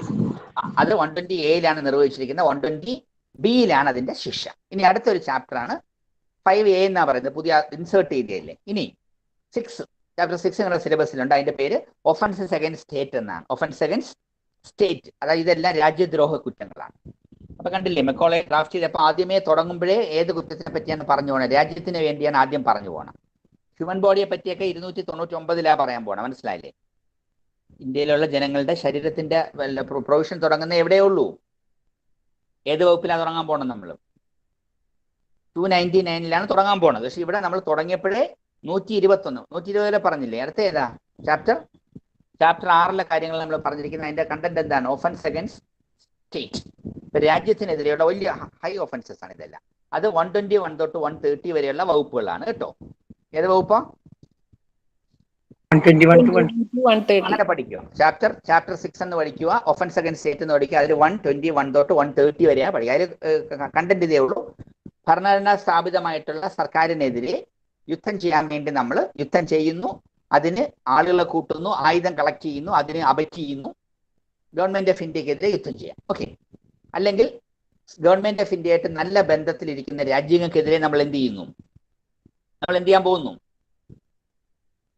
ഇന്ത്യ ഗവൺമെന്റുമായിട്ട് നല്ല ബന്ധത്തിൽ ഫ്രണ്ട്ലി നേഷൻസിലുള്ള ആളുകൾ, ആ രാജ്യത്തിനെതിരെ നമ്മൾ എന്ത് നീക്കം ചെയ്യുന്നു? യുദ്ധം ചെയ്യാൻ. അല്ലെങ്കിൽ നമ്മൾ ഇന്ത്യൻ പ്രസിഡന്റിന്റെയും ഗവർണറെയൊക്കെ നമ്മൾ അസോൾട്ട് ചെയ്യണം. ക്ലിയർ അല്ലേ? അവരുടെ ഒരു ഒഫീഷ്യൽ ഡ്യൂട്ടിക്കകത്ത് വിഘ്നം വരുന്ന വെച്ച് നമ്മൾ അസോൾട്ട് ചെയ്യുന്നുണ്ട് അല്ലേ? പിന്നെ ഇതിനു വേണ്ടി നമ്മൾ നേരത്തെ പറഞ്ഞ ഒരു വലിയ 124A വലിയ പ്രാധാന്യം, അത് ഏറ്റവും വിവാദമായിട്ടുള്ള. കാരണം ഇപ്പോഴും പല ഇതിനകത്ത് സെഡിഷൻ എന്ന് പറഞ്ഞാൽ അത് പരീക്ഷയ്ക്ക് മിക്കവാറും ചോദിക്കും കേട്ടോ. 124A സെഡിഷൻ, അതായത് ഇത്രയേ ഉള്ളൂ. അതിൽ ഏറ്റവും പ്രതിയായത് പണ്ട് ഗാന്ധി ആയിരുന്നു. ഇത്രയേ ഉള്ളൂ. അതായത് ഒരു സർക്കാരിനെതിരെ ജനവികാരം തിരിച്ചുവിടുന്നതിന്റെ പേരാണ് എന്താണ്? സർക്കാരിനെതിരെ. സർക്കാർ എന്ന് പറയുമ്പോൾ ഇപ്പൊ LDF ഭരിക്കുമ്പോൾ UDF ചെയ്യുന്നത് അതല്ല ഉദ്ദേശിച്ചിരിക്കുന്ന. ഭരണഘടന അല്ലെ ഒരു സർക്കാർ, ഒരു നിയമ സ്ഥാപിതമായിട്ടുള്ള ഒരു സർക്കാരിനെതിരെ തന്നെ ജനവികാരം തിരിച്ചുവിടുന്നതിന്റെ പേരാണ് എന്താണ്? അല്ലെ അവരുടെ റെപ്യൂട്ടേഷൻ, സർക്കാരിന്റെ റെപ്യൂട്ടേഷൻ തിരുത്തിയിട്ട് ഈ ഗവൺമെന്റ് നമ്മൾ മൈൻഡ് ചെയ്യേണ്ടെന്നൊക്കെ പറഞ്ഞ് ചെയ്യുന്നതിന്റെ പേരാണ് എന്താണ്? സെഡിഷൻ. അതുകൊണ്ട് 124A വിവാദമാണല്ലോ ഇതൊക്കെ. പിന്നെ അതേപോലെ തന്നെ നമ്മൾ പ്രിസണേഴ്സിനെ തടങ്കലിൽ നിന്ന് നമ്മൾ പ്രിസണേഴ്സിനെ തുറന്നുവിടാൻ വേണ്ടി നമ്മൾ എന്ത് ചെയ്യുന്നു? സഹായിക്കുന്നു. അവരെ രക്ഷിച്ച് ഒളിപ്പിച്ചു വെക്കുന്നു. ഇതെല്ലാം നമ്മൾ ഏത് ഒഫൻസിൽ വരും? അല്ലെങ്കിൽ ഒരു സർക്കാർ ഉദ്യോഗസ്ഥൻ ഒരു പ്രിസണറായി ഇപ്പൊ ഒരു ടെററിസ്റ്റിനെ പിടിച്ചിട്ടിരിക്കുമ്പോൾ ഒരു പ്രിസൺ അതോറിറ്റി അയാളെ രക്ഷപ്പെടാൻ അനുവദിക്കും. ഇതെല്ലാം എന്ത് കുറ്റത്തിൽ വരും? ഏത് വകുപ്പ് വരെ വരും? 121 to 130. അതെല്ലാം നിങ്ങൾ അങ്ങനെ തന്നെ 121 to 130 നമ്മുടെ ബേറാക്ട് എടുത്തിട്ട്, അല്ലെങ്കിൽ ബേറാക്ട് കിട്ടാനുള്ള പറ്റാത്ത സാഹചര്യത്തിലാണെങ്കിൽ നെറ്റിൽ നോക്കിയിട്ട് ആ ഒരു 130 അത് കൃത്യമായിട്ട് ബൈഹാർട്ട് ചെയ്ത് തന്നെ വെക്കണം കേട്ടോ. ഓരോ ലൈൻ ബൈഹാർട്ട് മീൻസ് കണ്ടന്റ് അതേപടി ഒന്നും ബൈഹാർട്ട് ചെയ്യാൻ പറ്റില്ല തൽക്കാലത്തേക്ക്. അത് നിങ്ങൾ മുനിസിപ്പൽ മജിസ്ട്രേറ്റ് എഴുതുമ്പോൾ അങ്ങനെ ബൈഹാർട്ട് ചെയ്ത്. ഇനി അടുത്ത ചാപ്റ്റർ 7 തീർക്കാം. 7 പറയുന്നത് പറഞ്ഞാൽ കണ്ടിന്യൂഷൻ ഞാൻ പറയുന്നത് സിലബസിൽ ഉണ്ടോ എന്ന് ഞാൻ നോക്കുന്നില്ല. അത് offences relating to army navy air force ആണ്. കൂടുതൽ ഞാൻ പറയുന്നില്ല. ആർമി നേവി എയർഫോഴ്സിന്റെ ആ ഒരു യൂണിറ്റ് തകർക്കാൻ വേണ്ടി അതിനകത്ത് കലാപം ഉണ്ടാക്കി വിടുന്നു, അല്ലെങ്കിൽ ആ ആർമി നേവി എയർഫോഴ്സ് ഉദ്യോഗസ്ഥന്മാരുടെ ഡ്രസ്സ് നമ്മൾ ആളുകളെ പറ്റിക്കാൻ വേണ്ടി നമ്മൾ അതിൽ ആർമി നേവി എയർഫോഴ്സിൽ ഉണ്ടെന്ന് കാണിക്കാൻ വേണ്ടി അവരുടെ ടോക്കണോ അവരുടെ ഡ്രസ്സോ അല്ലെങ്കിൽ അങ്ങനെയൊക്കെ ഉപയോഗിക്കുന്നതൊക്കെ എന്താണ്? അല്ലെ? അതൊക്കെ ആർക്കെതിരെയുള്ള കുറ്റകൃത്യങ്ങളാണ്.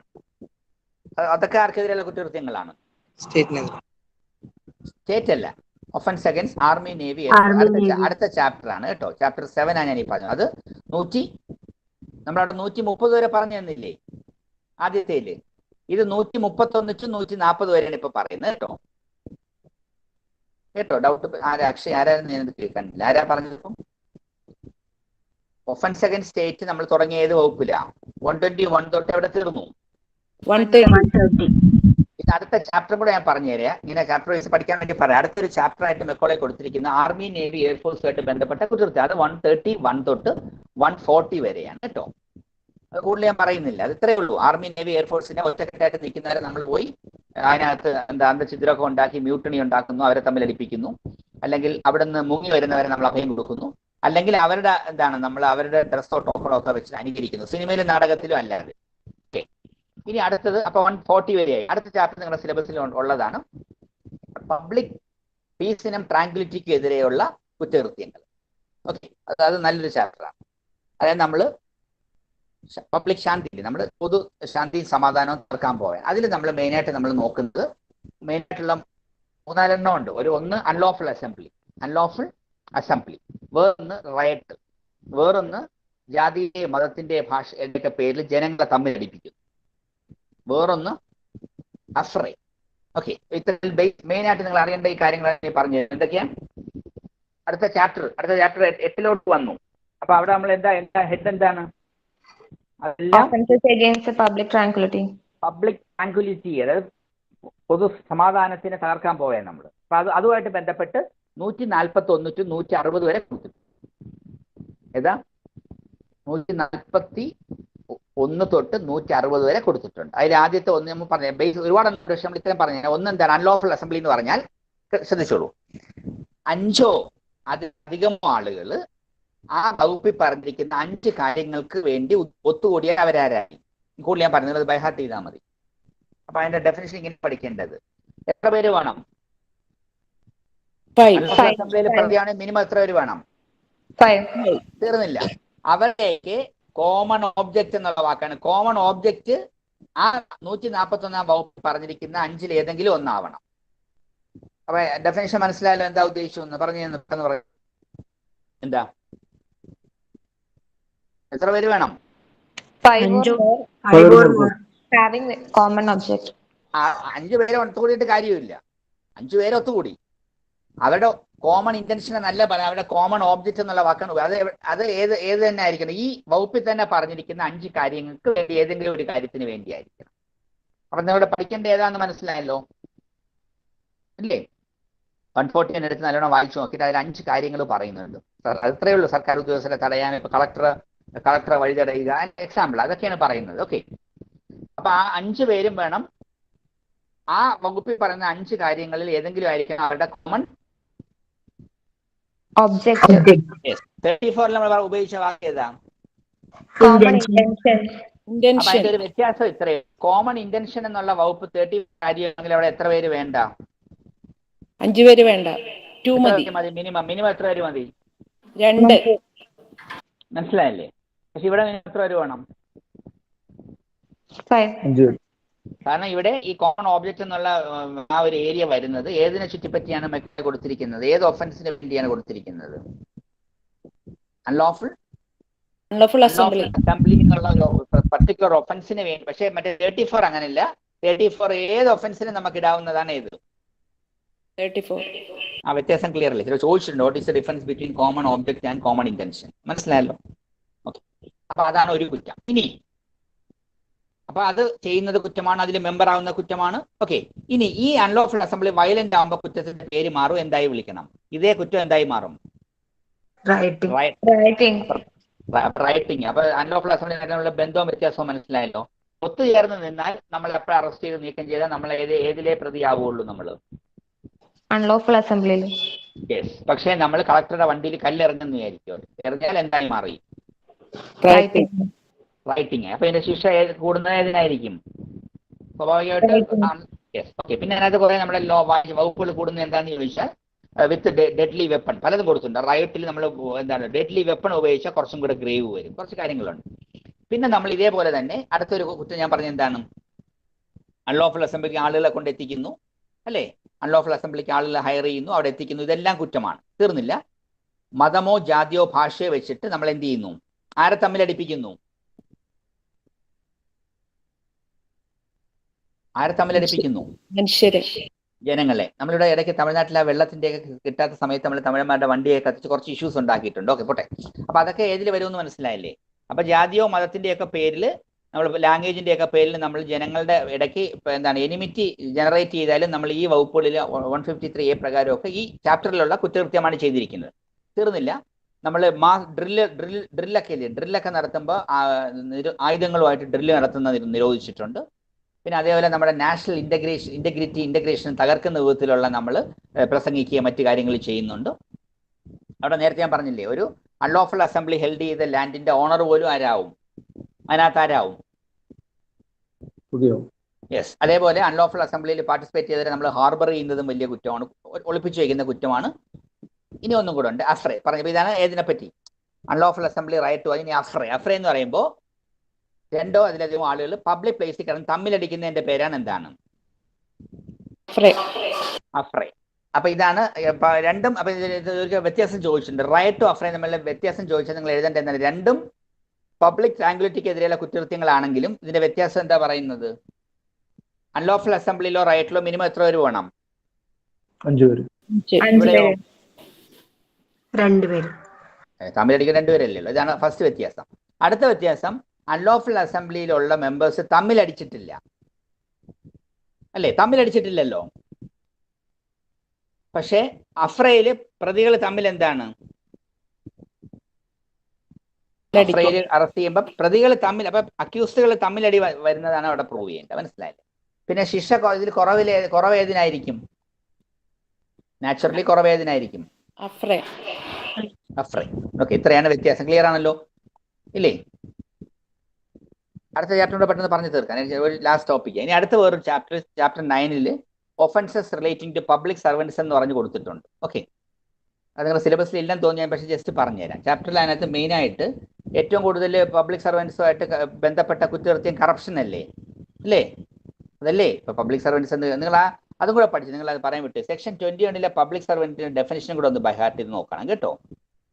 പബ്ലിക് സർവന്റ് എന്നുള്ള ഡെഫിനിഷൻ 21 പഠിച്ചിട്ടുണ്ട്. അത് പരീക്ഷയ്ക്ക് ചോദിക്കാവുന്ന ഒരു ഡെഫിനിഷനാണ് കേട്ടോ. സെക്ഷൻ 21 അത് ഞാൻ പറയാൻ വിട്ടു. ഓക്കെ, അപ്പൊ പബ്ലിക് സർവൻസ് ആയിട്ട് ബന്ധപ്പെട്ട കുറ്റകൃത്യം നമ്മൾ ചാപ്റ്റർ 9 കൊടുത്തിട്ടുണ്ട്.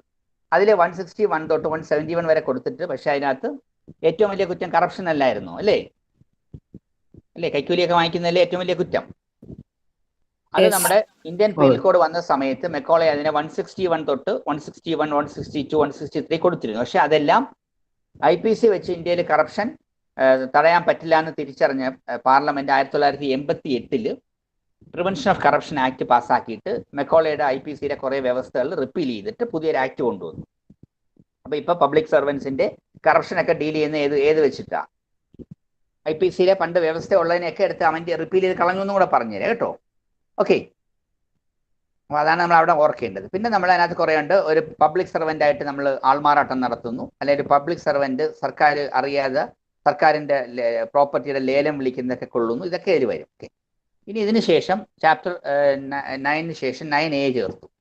അത് ഞാൻ ഓട്ടിച്ച് പറയാം. അതെന്താണെന്ന് ചോദിച്ചാൽ ഇലക്ഷനുമായിട്ട് ബന്ധപ്പെട്ട കുറച്ച് കുറ്റകൃത്യങ്ങളാണ്.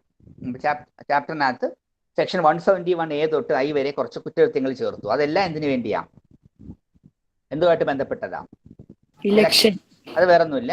ഒന്ന്, ഇലക്ഷന് നിൽക്കാനോ നിൽക്കാതിരിക്കാനോ, കാൻഡിഡേച്ചർ കൊടുക്കാനോ കൊടുക്കാതിരിക്കാനോ, നോമിനേഷൻ വിഡ്രോ ചെയ്യാനോ ചെയ്യാതിരിക്കാനോ, ഫുഡോ പൈസയോ ഡ്രിങ്കോ എന്തെങ്കിലും കൊടുത്താൽ അത് ബ്രൈബറിയാണ്. ഓക്കെ, ബ്രൈബറിയാണ് ഒരു കുറ്റം. 2, അൺഡ്യൂ ഇൻഫ്ലുവൻസ് എന്ന് പറഞ്ഞാൽ ഒരു ഇലക്ഷൻ ഇപ്പൊ ഇന്ന വോട്ട് ചെയ്തില്ലെങ്കിൽ ഇപ്പൊ ദൈവകോപം വന്ന് ഇവിടെ ഇതെന്താണ് ഈ മല ഇടിഞ്ഞു വീഴും എന്നൊക്കെ പറഞ്ഞ് നമ്മൾ ദൈവത്തിന്റെ പേരിലോ മതത്തിന്റെ അങ്ങനെയുള്ള പേരിലൊക്കെ നമ്മൾ എന്താണ് കാൻഡിഡേറ്റോ ഏജന്റോ വോട്ട് പിടിക്കുന്നതിന്റെ പേര് അൺഡ്യൂ ഇൻഫ്ലുവൻസ് ആണ്. അപ്പോൾ ബ്രൈബറി ആയി, അൺഡ്യൂ ഇൻഫ്ലുവൻസ് ആയി. പിന്നെ വേറൊന്ന്, ഇലക്ഷൻ നമ്മൾ ആൾമാറാട്ടം നടത്തി വോട്ട് ചെയ്യുന്നു, പേഴ്സണേഷൻ ഇലക്ഷൻ. അല്ലെങ്കിൽ വേറൊന്നുണ്ട്, എതിർ കക്ഷിയെ തോപ്പിക്കാൻ വേണ്ടി മനഃപൂർവ്വമായിട്ട് ഫോൾസ് സ്റ്റേറ്റ്മെന്റ്സ് ഒട്ടിക്കുന്നു. ഒരാളെ ഇലക്ഷന് തോപ്പിക്കണം എന്നുള്ള ഉദ്ദേശത്തോടു കൂടി അയാൾക്കെതിരെ വ്യാജമായിട്ടുള്ള ഡിഫമേറ്ററി സ്റ്റേറ്റ്മെന്റ്സ് ഒട്ടിച്ച് അയാളുടെ വോട്ട് കുറയ്ക്കാൻ നോക്കും. അല്ലെങ്കിൽ പിന്നെ ഒന്നുണ്ട് ഇല്ലീഗൽ പേയ്മെന്റ്സ്. ഇലക്ഷനുമായിട്ട് ബന്ധപ്പെട്ട് ഇല്ലീഗലായിട്ട് പറയുന്നുണ്ട്, ഇതിന്റെ particular limit election commission fix ചെയ്യുന്നതിന് വിരുദ്ധമായിട്ട് ചിലവാക്കുന്നു.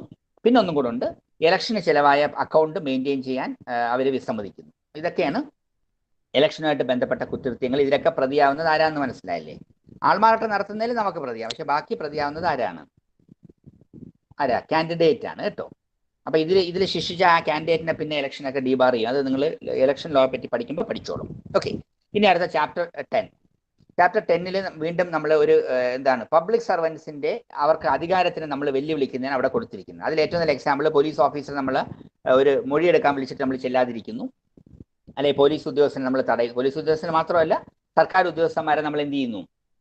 തടസ്സം സൃഷ്ടിക്കുന്നതൊക്കെ നമ്മൾ എന്താണ് ഒരു പബ്ലിക് സർവന്റിന് ലോഫുൾ അതോറിറ്റിയുടെ ലംഘനങ്ങളാണ്. അടുത്തൊരു ചാപ്റ്റർ കൂടെ നിങ്ങളുടെ സിലബസിലുള്ളൂ, പബ്ലിക് ജസ്റ്റിസിന്റെ. എന്തോ ചാപ്റ്റർ 10ന്റെ പേരൊന്നുകൂടെ പറയാമോ? ചാപ്റ്റർ 10 പറഞ്ഞിരിക്കുന്നത് contempt of lawful authority of public servants. അതായത് പബ്ലിക് സർവൻസിന്റെ ലോഫുൾ ആയിട്ട് ലോ കൊടുത്തിരിക്കുന്ന അതോറിറ്റിയെ നമ്മൾ നിന്ദിക്കുകയാണ്. പബ്ലിക് സർവന്റിന്റെ ലോഫുൾ അതോറിറ്റിയുടെ നിന്ദിക്കുക എന്ന് നമ്മൾ പറയില്ലേ, കണ്ടംപ്റ്റ്. ഓക്കെ, കേട്ടോ? ചാപ്റ്റർ 10 ആണ് ഞാൻ പറഞ്ഞുകൊണ്ടിരുന്നത്. ചാപ്റ്റർ 10ന്റെ ടൈറ്റിൽ എന്താണ്? Contempt of lawful authority of public servants. അതാണ് ഉദാഹരണത്തിന് പറഞ്ഞില്ലേ, ഇപ്പൊ ഒരു കേസുമായിട്ട് ബന്ധപ്പെട്ട് SI നമ്മളൊരു മൊഴിയെടുക്കാൻ വിളിക്കുന്നു, നമ്മൾ പോണ്ടേ? പോണം. പക്ഷെ അവിടെ സ്ത്രീകൾക്കും വയസ്സായ ആളുകൾക്കും CRPCയിൽ പറയുന്നുണ്ട് പോലീസ് സ്റ്റേഷനിൽ പോകേണ്ട കാര്യമില്ല, എവിടെ പോലീസ് എവിടെ പോയി എടുക്കണം എന്നൊക്കെ പറഞ്ഞ് എക്സെപ്ഷണൽ സിറ്റുവേഷൻസിൽ പോകാതിരിക്കാം. പക്ഷെ നാച്ചുറലി എന്ത് ചെയ്യണം? പോകണം. അപ്പൊ അവര് വിളിക്കും. അത് ഒരു എക്സാമ്പിൾ ഇതാണ്. അപ്പൊ അതിന്റെ പബ്ലിക് സർവൻസിന്റെ അതോറിറ്റി വെല്ലുവിളിക്കുന്ന ഒരു എക്സാമ്പിൾ അതാണ്. അവര് വിളിച്ചിട്ട് ചെല്ലുന്നില്ല. വേറൊരു എക്സാമ്പിൾ എന്ന് പറഞ്ഞാൽ നമ്മളിപ്പോൾ ഒരു വീട്ടിൽ റെയ്ഡ് നടത്തുമ്പോഴത്തേക്ക് ആ വീട്ടിലുള്ള എന്തൊക്കെ പിടിച്ചെടുത്തു എന്ന് ലിസ്റ്റ് പോലീസ് ഓഫീസേഴ്സ് തയ്യാറാക്കിയിട്ട് അവിടുത്തെ ഉടമയെടുത്ത് ഒപ്പിടാൻ പറയും. അത് ലോ പറയുന്നതാണ്, ആരുടെ ഒപ്പിട്ട് വാങ്ങിക്കണം. ഇപ്പൊ ഞാനൊരു പോലീസ് ഓഫീസറാണ്, ഞാൻ നിങ്ങളുടെ വീട്ടിൽ റെയ്ഡ് നടത്തി അവിടെ നിന്ന് പിടിച്ചെടുത്ത സാധനങ്ങൾ CRPC പ്രകാരം അവിടെ ഇട്ട് തന്നെ ലിസ്റ്റ് ഉണ്ടാക്കി നിങ്ങളെ ഒരു കോപ്പി തന്നിട്ട് ലിസ്റ്റിൽ ആരുടെ ഒപ്പിടിക്കണം. നിങ്ങളുടെ ഒപ്പിട്ടിട്ട് എനിക്ക് കൊണ്ടുപോകാൻ പറ്റും. അപ്പൊ നിങ്ങൾ എന്ത് ചെയ്യുന്നില്ല? നിങ്ങൾ ഒപ്പിടാൻ പറ്റില്ല എന്ന് പറഞ്ഞു നിന്നാൽ നിങ്ങൾ ഒപ്പിടണ്ട. പക്ഷെ നിങ്ങൾക്കെതിരെ ഏതെടുക്കും? ഇന്ത്യൻ പീനൽ കോഡില് ഉറപ്പായിട്ട് ഈ പറഞ്ഞ ഒപ്പിടേണ്ട നിങ്ങൾ അവിടെ റെഫ്യൂസ് ചെയ്തതിന് 180 എന്നുള്ള വകുപ്പ് വെച്ച് നിങ്ങളെ ശിക്ഷിക്കും. അത്രയേ ഉള്ളൂ. ഓക്കെ, കാര്യം മനസ്സിലായല്ലോ എന്താണ് ഉദ്ദേശിക്കുന്നതെന്ന്. അല്ലെങ്കിൽ വേറെ എക്സാമ്പിൾ എന്താണ്? നമുക്ക് കോടതിയുടെ സമൻസ് കൊണ്ടുവന്നിട്ട് സമൻസ് കൈപ്പറ്റാതിരിക്കാൻ വേണ്ടി നമ്മൾ മുങ്ങി നടക്കുന്നു. ഇതൊക്കെ എതിര് വരും. ഇതെല്ലാം നമ്മൾ ആരുടെ അടുത്തുള്ള വെല്ലുവിളിയാണ്? പബ്ലിക് സർവന്റിന് ലോഫുൾ ആയിട്ടുള്ള സർക്കാർ കൊടുത്തിന് അതോറിറ്റിയുടെ വെല്ലുവിളിയാണ്. അല്ലെങ്കിൽ വേറൊന്ന് പറഞ്ഞില്ലേ, പബ്ലിക് സർവന്റിനെ വിരട്ടെയാണ്. ഈ ഏരിയയിൽ കണ്ടുപോയ ഈ പോലീസ് ജീപ്പ് കത്തിക്കും എന്നൊക്കെ വിളിച്ചു പറയാം ഫോണിൽ കൂടെ ഒക്കെ. ഓക്കെ, രാത്രി ഇവിടെ റൗണ്ട്സിന് വന്ന പോലീസ് ജീപ്പ്, ഇതൊക്കെ ഏതിൽ വരും? ഇതെല്ലാം ഏതാണ്? ഇതൊക്കെ ഏത് ഏരിയയിലെ കുറ്റങ്ങളെന്ന് മനസ്സിലായല്ലോ. പബ്ലിക് സർവന്റിനെ വെല്ലുവിളിക്കുന്നു അല്ലെങ്കിൽ ഒഫീഷ്യൽ ഡ്യൂട്ടി തടസ്സം സൃഷ്ടിക്കുന്നു, ഇതെല്ലാം ഇതിൽ വരും. അപ്പൊ നിങ്ങൾ പബ്ലിക് സർവൻസ് എന്നുള്ളത് എന്ത് ചെയ്തോണം? കൃത്യമായിട്ട് പഠിച്ചിട്ട് പോകണം കേട്ടോ. പബ്ലിക് സർവൻസ് എന്നുള്ള വാക്കിൽ അധ്യാപകരും ഒക്കെ വരും. ഇപ്പം നമ്മളൊരു പരീക്ഷ നടത്താൻ വേണ്ടി ഒരു അധ്യാപകൻ ആൻസർ ഷീറ്റ് കൊണ്ട് കൊടുക്കാൻ ക്ലാസ്സിലോട്ട് പോകുമ്പോൾ ഒരു സ്റ്റുഡന്റ് കയറി തടഞ്ഞു എന്ന് വിചാരിക്കുക. പൊളിറ്റിക്കൽ ഇഷ്യൂ വെച്ചിട്ട് തടഞ്ഞാൽ അത് ശിക്ഷ വരുമെന്ന് മനസ്സിലായല്ലോ. കാര്യം മനസ്സിലായോ?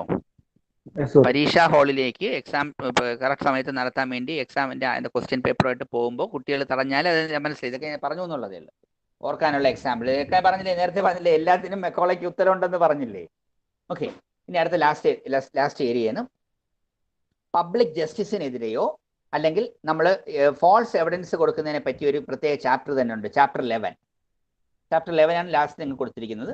ചാപ്റ്റർ 11 പറഞ്ഞിരിക്കുന്ന ഫോൾസ് എവിഡൻസ് കൊടുക്കുന്നതും അല്ലെങ്കിൽ പബ്ലിക് ജസ്റ്റിസിനെതിരെയുള്ള കുറ്റം. അപ്പൊ ഇവിടെ നമ്മൾ ശ്രദ്ധിക്കേണ്ടത്, നമ്മൾ കോടതിയെയും നീതി നിർവഹണത്തിനെയും വഴിതെറ്റിക്കുന്ന കാര്യങ്ങളാണ് ഈ ചാപ്റ്ററിൽ പറഞ്ഞു പോകണം. ഏതാ? എന്തിനെ പറ്റിയാ? പബ്ലിക് സർവന്റിനെ വിട്ടു നമ്മൾ. ഇപ്പൊ നമ്മൾ ആരിലോട്ട് കയറി? ഫോൾസ് എവിഡൻസ് കൊടുക്കുമ്പോ ആരാണ് വഴിതെറ്റാൻ പോണത്? ഇപ്പൊ നമ്മൾ ആരെ വഴിതെറ്റിക്കുക? കോടതി അങ്ങനെയുള്ള ഫോറങ്ങളില്ലേ. അപ്പൊ അത് എന്തിനെതിരാവും?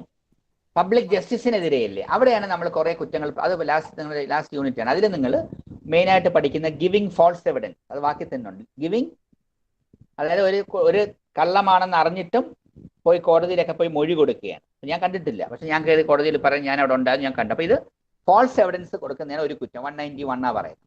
ഇനി അടുത്ത വേറൊന്നുണ്ട്, ഫാബ്രിക്കേറ്റിംഗ് ഫോൾസ് എവിഡൻസ് എന്ന് പറയുമ്പോൾ അതിന്റെ ഇൻഗ്രീഡിയന്റ് ഇതാണ്: ഒരു വ്യക്തിക്കെതിരെ ഞാൻ തെളിവുകൾ ഉണ്ടാക്കുകയാണ്, വ്യാജ തെളിവുകൾ. എന്ത് ഉദ്ദേശത്തോടു കൂടി? ഈ തെളിവുകൾ എവിടെ എത്തപ്പെടാം? ഏതെങ്കിലും ഒരു ശിക്ഷ കൊടുക്കാൻ പറ്റുന്ന ഫോറത്തിന്റെ മുന്നിൽ എത്തപ്പെടുകയും അത് പ്രകാരം ഒരുത്തൻ ശിക്ഷിക്കപ്പെടുന്ന ഉദ്ദേശത്തോടുകൂടി ഉണ്ടാക്കുന്നതിനെ വിളിക്കുന്ന വാക്കാണ് എന്താണ്? ഞാൻ ചെയ്ത കുറ്റമാണ് എന്താണ്? Fabricating false evidence. അത് കൃത്യമായിട്ട് പഠിച്ചിട്ട് വേണം. ഗിവിംഗ് ഫോൾസ് എവിഡൻസും ഫാബ്രിക്കേറ്റിംഗ് രണ്ടാണ്. ഗിവിംഗ് ഫോൾസ് എവിഡൻസ് നിങ്ങളിപ്പോൾ ജഡ്ജാകുമ്പോൾ ഞാൻ കയറി കള്ളം പറഞ്ഞ കാണാത്ത ഞാൻ കണ്ടു, ഫോൾസ് എവിഡൻസ്. ഇനി മറ്റേത് അങ്ങനെയല്ല. ഒരു എക്സാമ്പിൾ ഇപ്പോൾ ആക്ട് തന്നെ കൊടുത്തിട്ടുണ്ട്. ഒരു ഹോസ്റ്റലിൽ താമസിക്കുന്ന സമയത്ത് ഒരു 2 റൂംമേറ്റ്സ് ഉണ്ട്. അപ്പോൾ ഒരു പെൺകുട്ടി മറ്റു പെൺകുട്ടിക്കായിട്ട് ഈഗോ കോംപ്ലക്സ് വന്നു. അപ്പോൾ എന്ത് ചെയ്യുന്നു കഴിഞ്ഞാൽ ഈ ഒരു പെൺകുട്ടി അടുത്ത റൂമിൽ പോയിട്ട് ഒരു മാല കൊണ്ട് മോട്ടിച്ചിട്ട് ഈ റൂമിൽ വന്നിട്ട് ഈ കൂട്ടുകാരിയുടെ ബാഗിനകത്ത് ഇട്ടിട്ട് ആളുകളെ വിളിച്ചു കൂട്ടി. മനസ്സിലായില്ലേ? അപ്പോൾ അവിടെയുള്ള ആളുകൾ വന്ന് ഇൻസ്പെക്ട് ചെയ്യുമ്പോൾ ആരുടെ ബാഗിൽ ഈ മാല കാണും?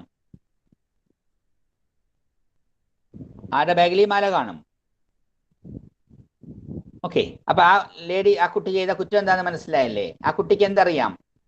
ഇത് ചെയ്യുക വഴി ഇതൊരു ഇഷ്യൂ ആവുമ്പോ ഇത് കണ്ടാൽ നിരപരാധിയെ എന്ത് ചെയ്യപ്പെടും?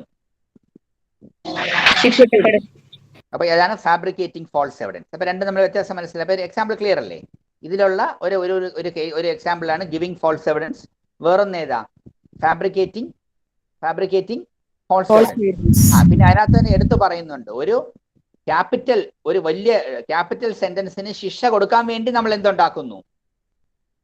അതിനുവേണ്ടി നമ്മൾ എന്ത് ചെയ്യുന്നു? false false evidence fabricating false evidence ആകുമ്പോൾ ശിക്ഷ അവർ ഇന്നസെന്റിനെ കൺവിക്ട് ചെയ്യേണ്ടി വന്നാൽ നമുക്കുള്ള ശിക്ഷ കുറയൂ? കൂടും. ഇനി അല്ലെങ്കിൽ വേറൊരാൾ ഇപ്പൊ നിങ്ങൾ എൻ്റെ അടുത്ത് ഒന്ന് പറയാം, സാർ ഇന്നത് കണ്ടില്ല, പക്ഷെ സാർ ഇത് കണ്ടെന്ന് പറയണമെന്ന് നിങ്ങൾ എന്നെ പേടിപ്പിക്കുക, എന്നിട്ട് എന്നെ കൊണ്ട് കള്ളം പറയിപ്പിക്കാൻ ശ്രമിക്കുക. അപ്പൊ നിങ്ങൾ കണ്ടില്ലേ, എന്നെ കൊണ്ട് ത്രട്ടൺ ചെയ്യുക, എന്താണ് ഒരു കള്ള മൊഴി കൊടുക്കാൻ വേണ്ടി നിങ്ങൾ എന്നെ കൊണ്ടുവന്ന് ത്രട്ടൺ ചെയ്യുക. അപ്പൊ അതും ഏതിൽ വരും? ഈ വകുപ്പുകളിൽ വരും. അല്ലെങ്കിൽ ഇതിനകത്ത് നമ്മൾ എന്താണ്, വേറൊരു എക്സാമ്പിൾ പറഞ്ഞാൽ നമ്മളൊരു സർട്ടിഫിക്കറ്റ് ഒക്കെ അറ്റസ്റ്റ് ചെയ്ത് കൊടുക്കില്ലേ, വ്യാജ സർട്ടിഫിക്കറ്റ് ആണെന്ന് അറിഞ്ഞിട്ട് നമ്മൾ സത്യമാണെന്ന് പറഞ്ഞ് നമ്മൾ ട്രൂ കോപ്പി അറ്റസ്റ്റ് ചെയ്ത് കൊടുക്കാറില്ലേ, ഗസറ്റഡ് ഓഫീസേഴ്സ് ഒക്കെ ചെയ്യുന്നത്. അപ്പൊ അറിയാതെ ചെയ്താലും അതിനകത്ത് പെട്ടു, മനസ്സിലായില്ലേ? വ്യാജ സർട്ടിഫിക്കറ്റ് കൊടുക്കാറില്ലേ, ഇപ്പൊ ഇന്ന കാസ്റ്റിലുള്ളതാണെന്നൊക്കെ പറഞ്ഞ് വ്യാജ സർട്ടിഫിക്കറ്റ് ഒക്കെ സംഘടിച്ച് ചെന്നാൽ അതൊക്കെ ഏതിൽ വരും? ഏത് ചാപ്റ്ററിൽ വരും? ഫാബ്രിക്കേറ്റിംഗ്. പിന്നെ നമ്മൾ കോടതിയുടെ മുന്നിൽ ആൾമാറാട്ടം നടത്തുന്നു അല്ലേ, ഇതൊക്കെ ഞാൻ കൂടുതൽ പറഞ്ഞു, നിങ്ങൾ ജസ്റ്റ് ഒന്ന് വായിച്ചാൽ മതി കേട്ടോ. ഇതൊക്കെയാണ് ഏതായാലും കോടതി വിളിച്ച് സമൻസ് അയച്ചിട്ട് ചെല്ലാതിരിക്കുന്നു. ഇതെല്ലാം ഏതിൽ വരും? ഇതെല്ലാം ഏത് ചാപ്റ്ററിൽ വരും? ഞാൻ ഇപ്പൊ പറഞ്ഞുകൊണ്ടിരിക്കുന്ന ചാപ്റ്ററിൽ വരും, ചാപ്റ്റർ 11 വരും. ഇതെല്ലാം ഒഫൻസസ്, ഫോൾസ് എവിഡൻസിനെ പറ്റിയും പബ്ലിക് ജസ്റ്റിസിനെതിരെയുള്ള കുറ്റകൃത്യങ്ങളാണ്. ഇത്രയല്ലേ നിങ്ങളുടെ സിലബസിലുള്ളൂ അല്ലേ?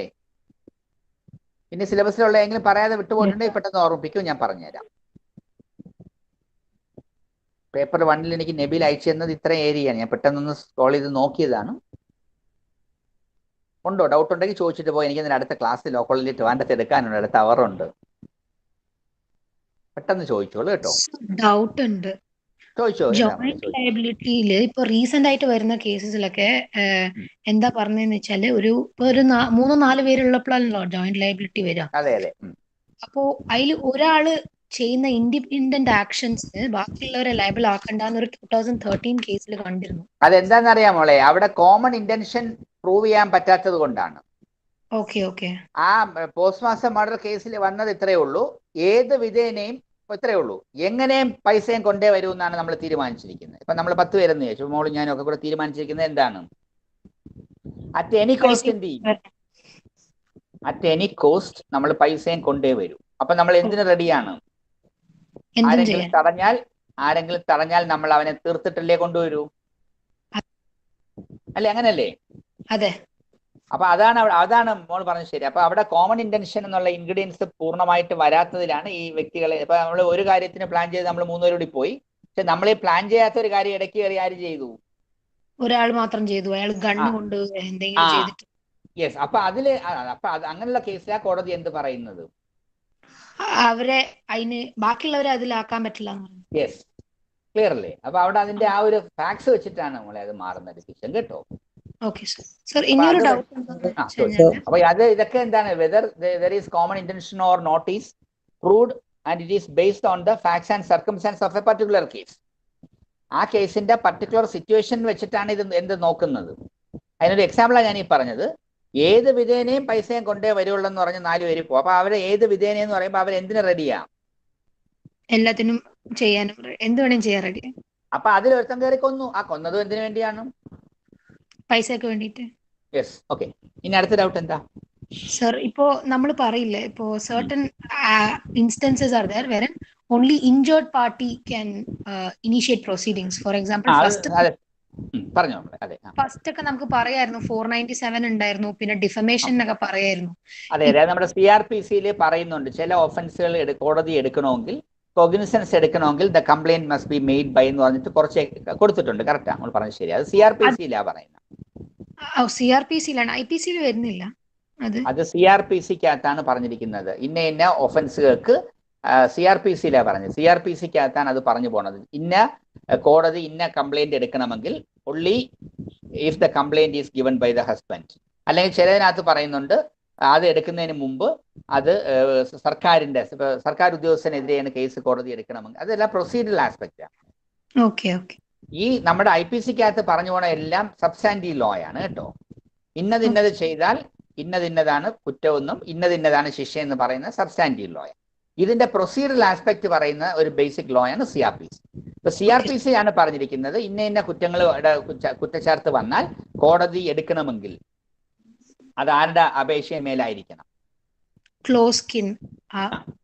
അവിടെയാണ് നമ്മൾ പറഞ്ഞ ഇപ്പൊ ഈ പറഞ്ഞ ഡിഫമേഷനിലൊക്കെ തന്നെ ഡിഫമേഷൻ കേസ് കോടതി എടുക്കണമെങ്കിൽ ആര് തന്നെ കൊടുക്കണം? അയാൾ തന്നെ കൊടുക്കണം ആ ഇപ്പൊ പേഴ്സൺ എന്നെ ഡിഫൈൻ ചെയ്തു. ഇപ്പൊ എന്നെ ഡിഫൈൻ ചെയ്തപ്പോഴത്തേക്ക് ഞാൻ നിങ്ങളായിട്ടുള്ള അറ്റാച്ച്മെന്റ് ഉള്ള അധ്യാപകനായതുകൊണ്ട് ഒരു പബ്ലിക് ഇൻട്രസ്റ്റ് ലിറ്റിഗേഷൻ ആയിട്ട് നിങ്ങൾക്ക് എനിക്ക് വേണ്ടി എവിടെ പോകാൻ പറ്റില്ല, അതെ കോടതി പോകാൻ പറ്റില്ല. ബിക്കോസ് അവിടെ പോകണമെങ്കിൽ ആര് തന്നെ പോകണം? സാർ തന്നെ പോണം. യെസ്, അതെ, അത് പറഞ്ഞിരിക്കും CRPC. പിന്നെ അവിടെ തന്നെ വേറെ എക്സാമ്പിൾ പറഞ്ഞില്ലേ, നമ്മൾ പറഞ്ഞില്ലേ മറ്റേ അഡൾട്ടറി. ഇപ്പൊ ഇല്ല, പക്ഷെ അഡൾട്ടറിയിൽ പോലും അന്ന് പറഞ്ഞിരിക്കുന്നത് എന്താണ്? അഡൾട്ടറി എന്നുള്ള കുറ്റകൃത്യം വരുമ്പോ ഹസ്ബൻഡിന് മാത്രമേ ചെയ്യാൻ. അത് CRPC 190 പറയുന്നതാണ്. അതിൽ എന്താണ് ഹസ്ബൻഡോ വിക്റ്റിമാണ് പോകേണ്ടതെന്നാ പറഞ്ഞത്. അതെ sir, criminal elopement means husband wife കഴിഞ്ഞാൽ. അതെ അതെ, ക്രിമിനൽ എലോപ്മെന്റിലും ഒക്കെ അതാണ്. ക്രിമിനൽ എലോപ്മെന്റ് എന്ന് പറയുമ്പോൾ ഇത്രയേ ഉള്ളൂ, ഒരു ഭർത്താവിന്റെ സാമീപ്യത്തിൽ നിന്ന് ഒരു സ്ത്രീയെ വശീകരിച്ച് കൊണ്ടുപോകുന്നതാണ്. 498 പോയിട്ടില്ലല്ലോ, 497 പോയിട്ട്. അതെ, 497 ക്രിമിനൽ ആസ്പെക്ട് മാത്രമല്ലേ പോയിട്ടുള്ളൂ. Okay sir. അത് വെറും എന്താ മറ്റേ ജോസഫ് ഷൈൻ്റെ കേസിൽ, ജോസഫ് ഷൈൻ വേഴ്സസ് കേസിൽ കോടതി പറഞ്ഞു അത് ഒരു ഒഫൻസ് ആയിട്ട് നിങ്ങൾ കാണേണ്ട കാര്യമില്ല. അത് എന്താണ്, പാർട്ടിക്ക് പ്രശ്നം ഉണ്ടെങ്കിൽ ഡിവോഴ്സ് ഗ്രൗണ്ട് ഉണ്ടല്ലോ, അത് ഡിവോഴ്സ് ഇട്ട് ആ ഗ്രൗണ്ട് നമ്മുടെ എല്ലാ ആക്ടിലും ഇല്ലേ, ഇപ്പൊ എല്ലാ ആക്ടിലും നമ്മുടെ ഹിന്ദു മാരേജ് ആക്ടിലുണ്ട്, നമ്മുടെ ക്രിസ്ത്യൻ മാരേജ്, എല്ലാത്തിലും അഡൾട്ടറി എന്തായിട്ട് കൊടുത്തിട്ടുണ്ട്, ഡിവോഴ്സിന്റെ ഗ്രൗണ്ടാണ്. അപ്പൊ ആ ഗ്രൗണ്ട് ഇട്ട് ഭാര്യയ്ക്കും ഭർത്താവിനും വേണമെങ്കിൽ കോർട്ടിൽ പോയി ഡിവോഴ്സ് വാങ്ങിക്കുക എന്നുള്ളതാണ്. Okay sir, thank you. അപ്പൊ ഇതിന്റെ മറുവശമാണ് CRPC കേട്ടോ. ഇതേപോലെ ആയിരക്കണക്കിന് നിയമങ്ങളില്ലേ, ഇപ്പൊ ഡൗറി ആക്ട് ഉണ്ട്. ഇതെല്ലാത്തിന്റെയും പ്രൊസീജിയറൽ ആസ്പെക്ട് വരുമ്പോൾ ഇതിലോട്ട് കയറും, CRPC. അപ്പൊ കോടതി എന്ത് ചെയ്യണം, പോലീസ് എന്ത് ചെയ്യണം, ഇതൊക്കെ നമ്മൾ പറഞ്ഞു പോണത് CRPC പ്രകാരം. അതാണ് നമ്മൾ സബ്സ്റ്റാൻറ്റീവ് ലോയും പ്രൊസീജിയറൽ ലോയും എന്നുള്ള രണ്ട് കാറ്റഗറൈസ് ചെയ്യുന്നത് കേട്ടോ. മനസ്സിലായി, താങ്ക് യു. CRPCക്കകത്ത് മെജോറിറ്റിയും പ്രൊസീജിയറാണ് പറഞ്ഞു പോകണം. പിന്നെ അതിനകത്ത് കുറെ ഡെഫിനിഷൻസ് ഒക്കെ ഉണ്ട് ഓഫ് കോഴ്സ്, പക്ഷെ പ്രൊസീജിയർ മൊത്തം പറഞ്ഞിരിക്കുന്ന. ഇനി മാത്രമല്ല, ജുവനൈലാണെങ്കിൽ പ്രൊസീജിയർ മാറും. ജുവനൈലാണ് പ്രതിയെങ്കിൽ JJ ആക്ടിലെ പ്രൊസീജിയറാണ് അവിടെ വരുന്നത്, CRPC വരില്ല. ഓക്കെ. കാരണം ഇപ്പൊ അറസ്റ്റ് ചെയ്യുമ്പോൾ തന്നെ നമ്മൾ സാധാരണ ഒരു പ്രതിയെ അറസ്റ്റ് ചെയ്യുമ്പോൾ അയാളുടെ ഫോട്ടോ പത്രത്തിൽ ഇടാമല്ലോ. പക്ഷെ ഈ കേസിലും പിന്നെ റേപ്പ് അങ്ങനത്തെ കേസിലൊന്നും ഇടാൻ കഴിയില്ല. അത് വ്യക്തിമല്ലേ. ജുവനൈലിന്റെ കേസിലും ജുവനൈൽ ഒഫൻഡറിന്റെ പടവും ഡീറ്റെയിൽസോ എന്ത് ചെയ്യാൻ പാടില്ല, പത്രത്തിൽ ഇടാൻ പാടില്ല. പിന്നെ സാധാ പ്രതി അറസ്റ്റ് ചെയ്യുമ്പോൾ മജിസ്ട്രേറ്റിന്റെ മുന്നിലല്ലേ കൊണ്ടുപോകുന്നത്. പക്ഷേ ജുവനൈലാണെങ്കിൽ ബോർഡ് JJ ബോർഡിന്റെ മുന്നിലല്ലേ കൊണ്ടുപോകണം. ഒരുപാട് വ്യത്യാസമുണ്ട്. പ്രൊസീജിയറിൽ രണ്ടായിട്ടാണ് പ്രൊസീജിയർ പറഞ്ഞു.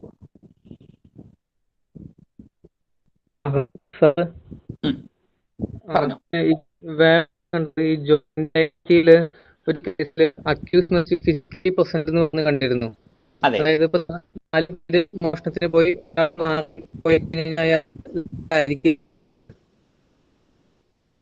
പക്ഷെ ഇതിന് മുമ്പ് ABC 4 പേര് കഴിഞ്ഞിട്ട് 3 പേര് കൊന്നു. അപ്പൊ അല്ല, അതായത് അതൊക്കെ ഇപ്പൊ ചോദിച്ചതിന് മനസ്സിലായി. പക്ഷേ അതിൽ കുറെ നമ്മുടെ ഇതിൽ ഈ വകുപ്പുകളൊക്കെ ഇന്റർപ്രറ്റ് ചെയ്ത് കോടതികൾ പല പ്രത്യേക സിറ്റുവേഷൻസിൽ കൊണ്ടുവരുന്നുണ്ട്. കോടതിയുടെ ചില പർട്ടിക്കുലർ ഇന്റർപ്രിട്ടേഷൻസിൽ ചില വകുപ്പിന്റെ ഡിഫറൻസ് ആയിട്ട് നമ്മൾ ഇന്റർപ്രറ്റ് ചെയ്ത് മാറ്റുന്നുണ്ട്. പക്ഷെ എല്ലാം എന്താണ്, അതിന്റെ ബേസിക് തത്വങ്ങളെല്ലാം ഇതിനകത്തുള്ളത് പാലിച്ച് തന്നെ പോവാവൂ. കാരണം എപ്പോഴും നമ്മൾ ക്രിമിനൽ ലോയുടെ ബേസിക് ഇൻഗ്രീഡിയൻസ് പറയുന്നത് ഒരിക്കലും കോടതിയോ എക്സിക്യൂട്ടീവോ ഒന്നുമല്ല, ആര് തന്നെ പറഞ്ഞു പോകണം. ലെജിസ്ലേച്ചറിന്റെ ആ ഒരു ആക്ട് വഴി പറഞ്ഞിരിക്കുന്നത് വെച്ചിട്ട്, കാരണം ഇതിനെ വിട്ടിട്ടൊരു ഇന്റർപ്രിട്ടേഷൻ പോലും കോടതിക്ക് കൊടുക്കാൻ പറ്റില്ല. മാത്രമല്ല, നിങ്ങൾ ഇന്റർപ്രിട്ടേഷൻ ഓഫ് സ്റ്റാറ്റ്യൂട്ട് പഠിക്കുമ്പോൾ പഠിക്കും, എപ്പോഴും നമ്മൾ ക്രിമിനൽ ലോ ഇന്റർപ്രിറ്റ് ചെയ്യുമ്പോൾ ബെനിഫിറ്റ് ആർക്കേ കൊടുക്കാവൂ, സ്റ്റേറ്റിനാണോ അക്യൂസിനായിരിക്കുമോ? ലെജിസ്ലേച്ചർ അല്ല, ഇന്റർപ്രിറ്റ് ചെയ്യുമ്പോഴത്തേക്ക് ആ വകുപ്പിന്റെ പരിഗണന ബെനിഫിറ്റ് ആർക്കേ കൊടുക്കാവൂ? അക്യൂസ്ഡിനെ കൊടുക്കാവൂ. അതൊരു പൊതു തത്വമാണ് കേട്ടോ. നിങ്ങൾ അത് ഇന്റർപ്രിട്ടേഷനിൽ പഠിക്കും.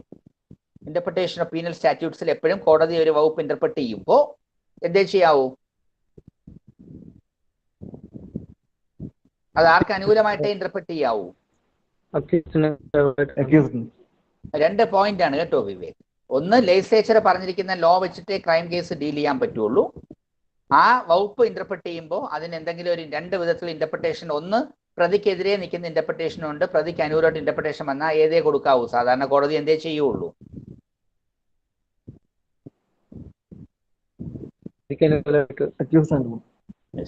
അത് ജനറൽ ട്രെൻഡ് ഓഫ് ദ കോർട്ടാണ് കേട്ടോ, while dealing with criminal cases.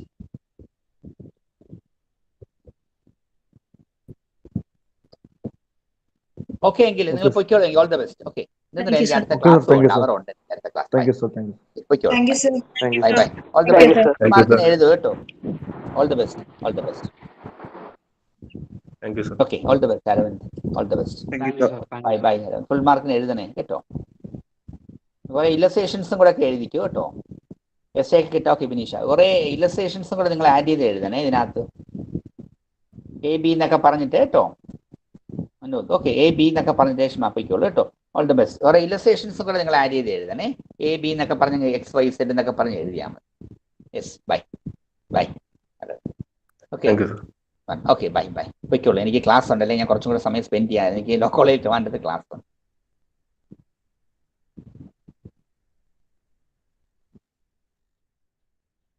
Okay Aswathy, by.